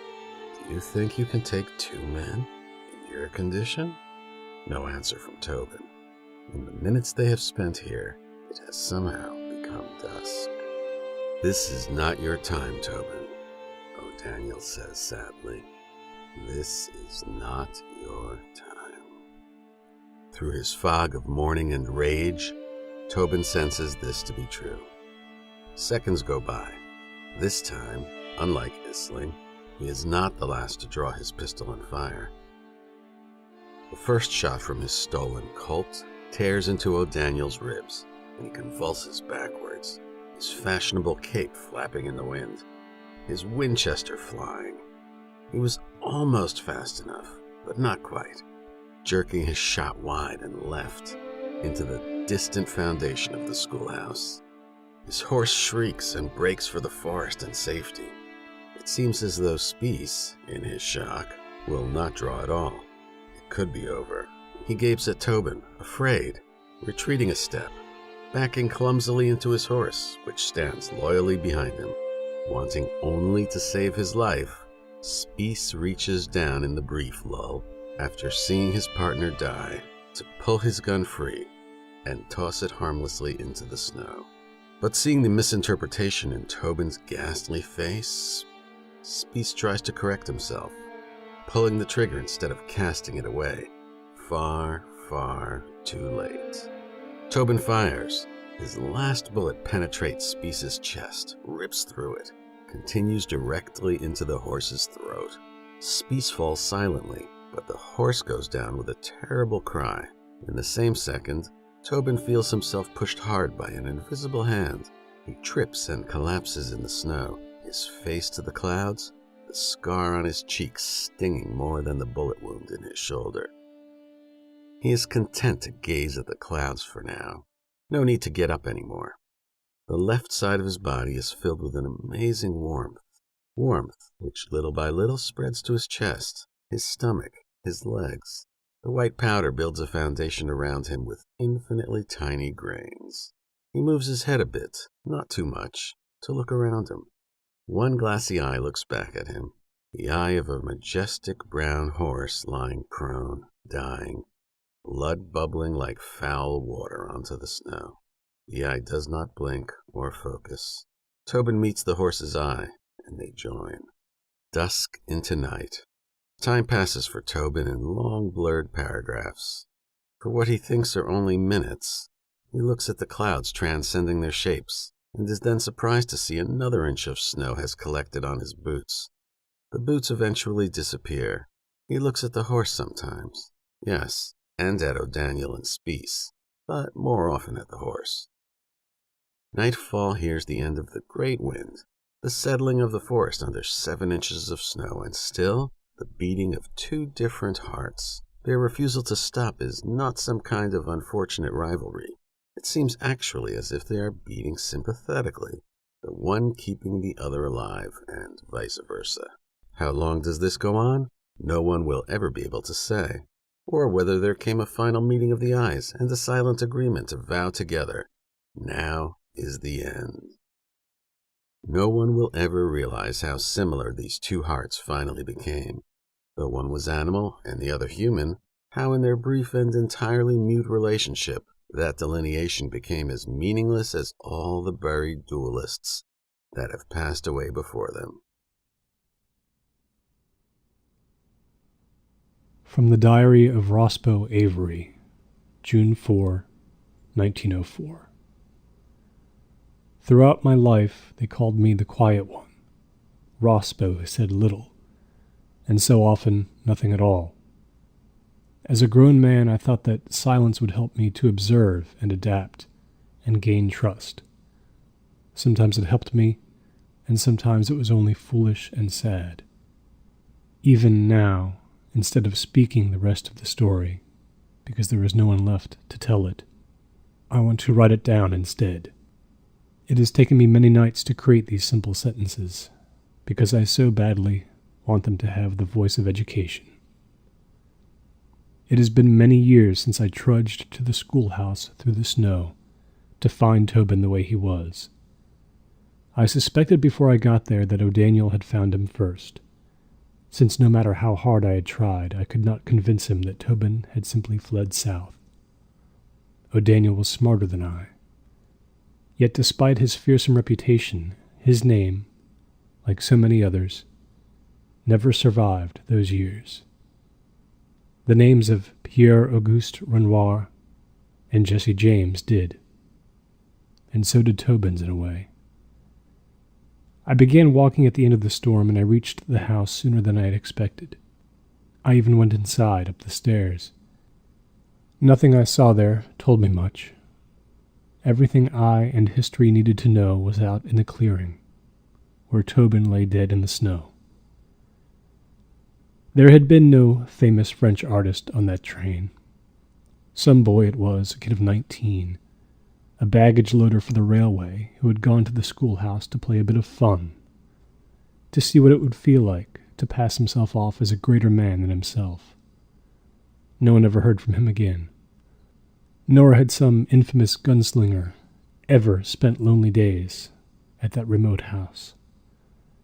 The man who came looking for a painting that might fetch $1,000 on the open market was named Terence Tripp, and after he shot the poetess who had opened a school for the blind, the deaf, and the lame, for both boys and girls, he took his own life in a fit of remorse 2 months down the line, kneeling on a side street in Palco.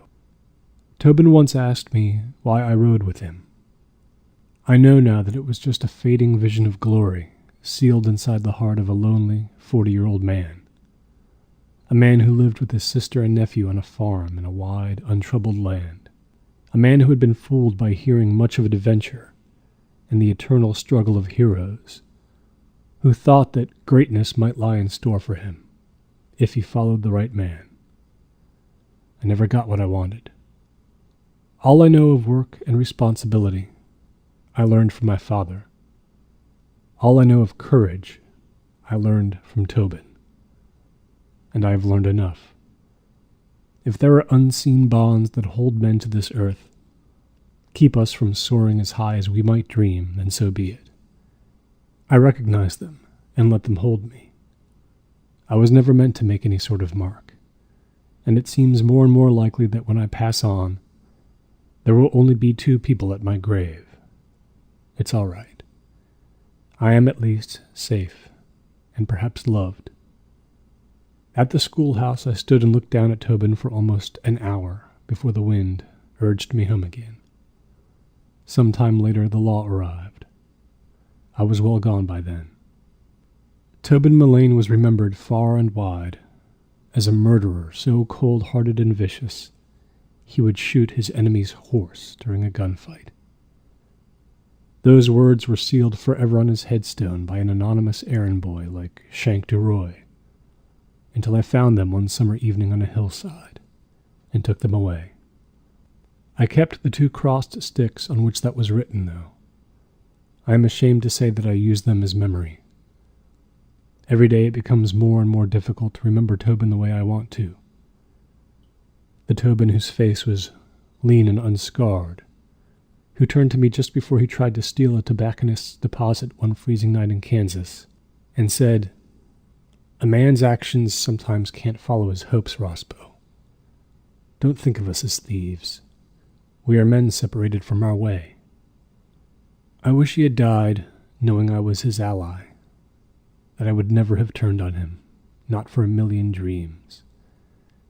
And I wish that he had gained just a little from his moments at the schoolhouse, that he had at last come to recognize his own worth, his own kind of immense bravery. I can never know what he felt. Time has made that certain.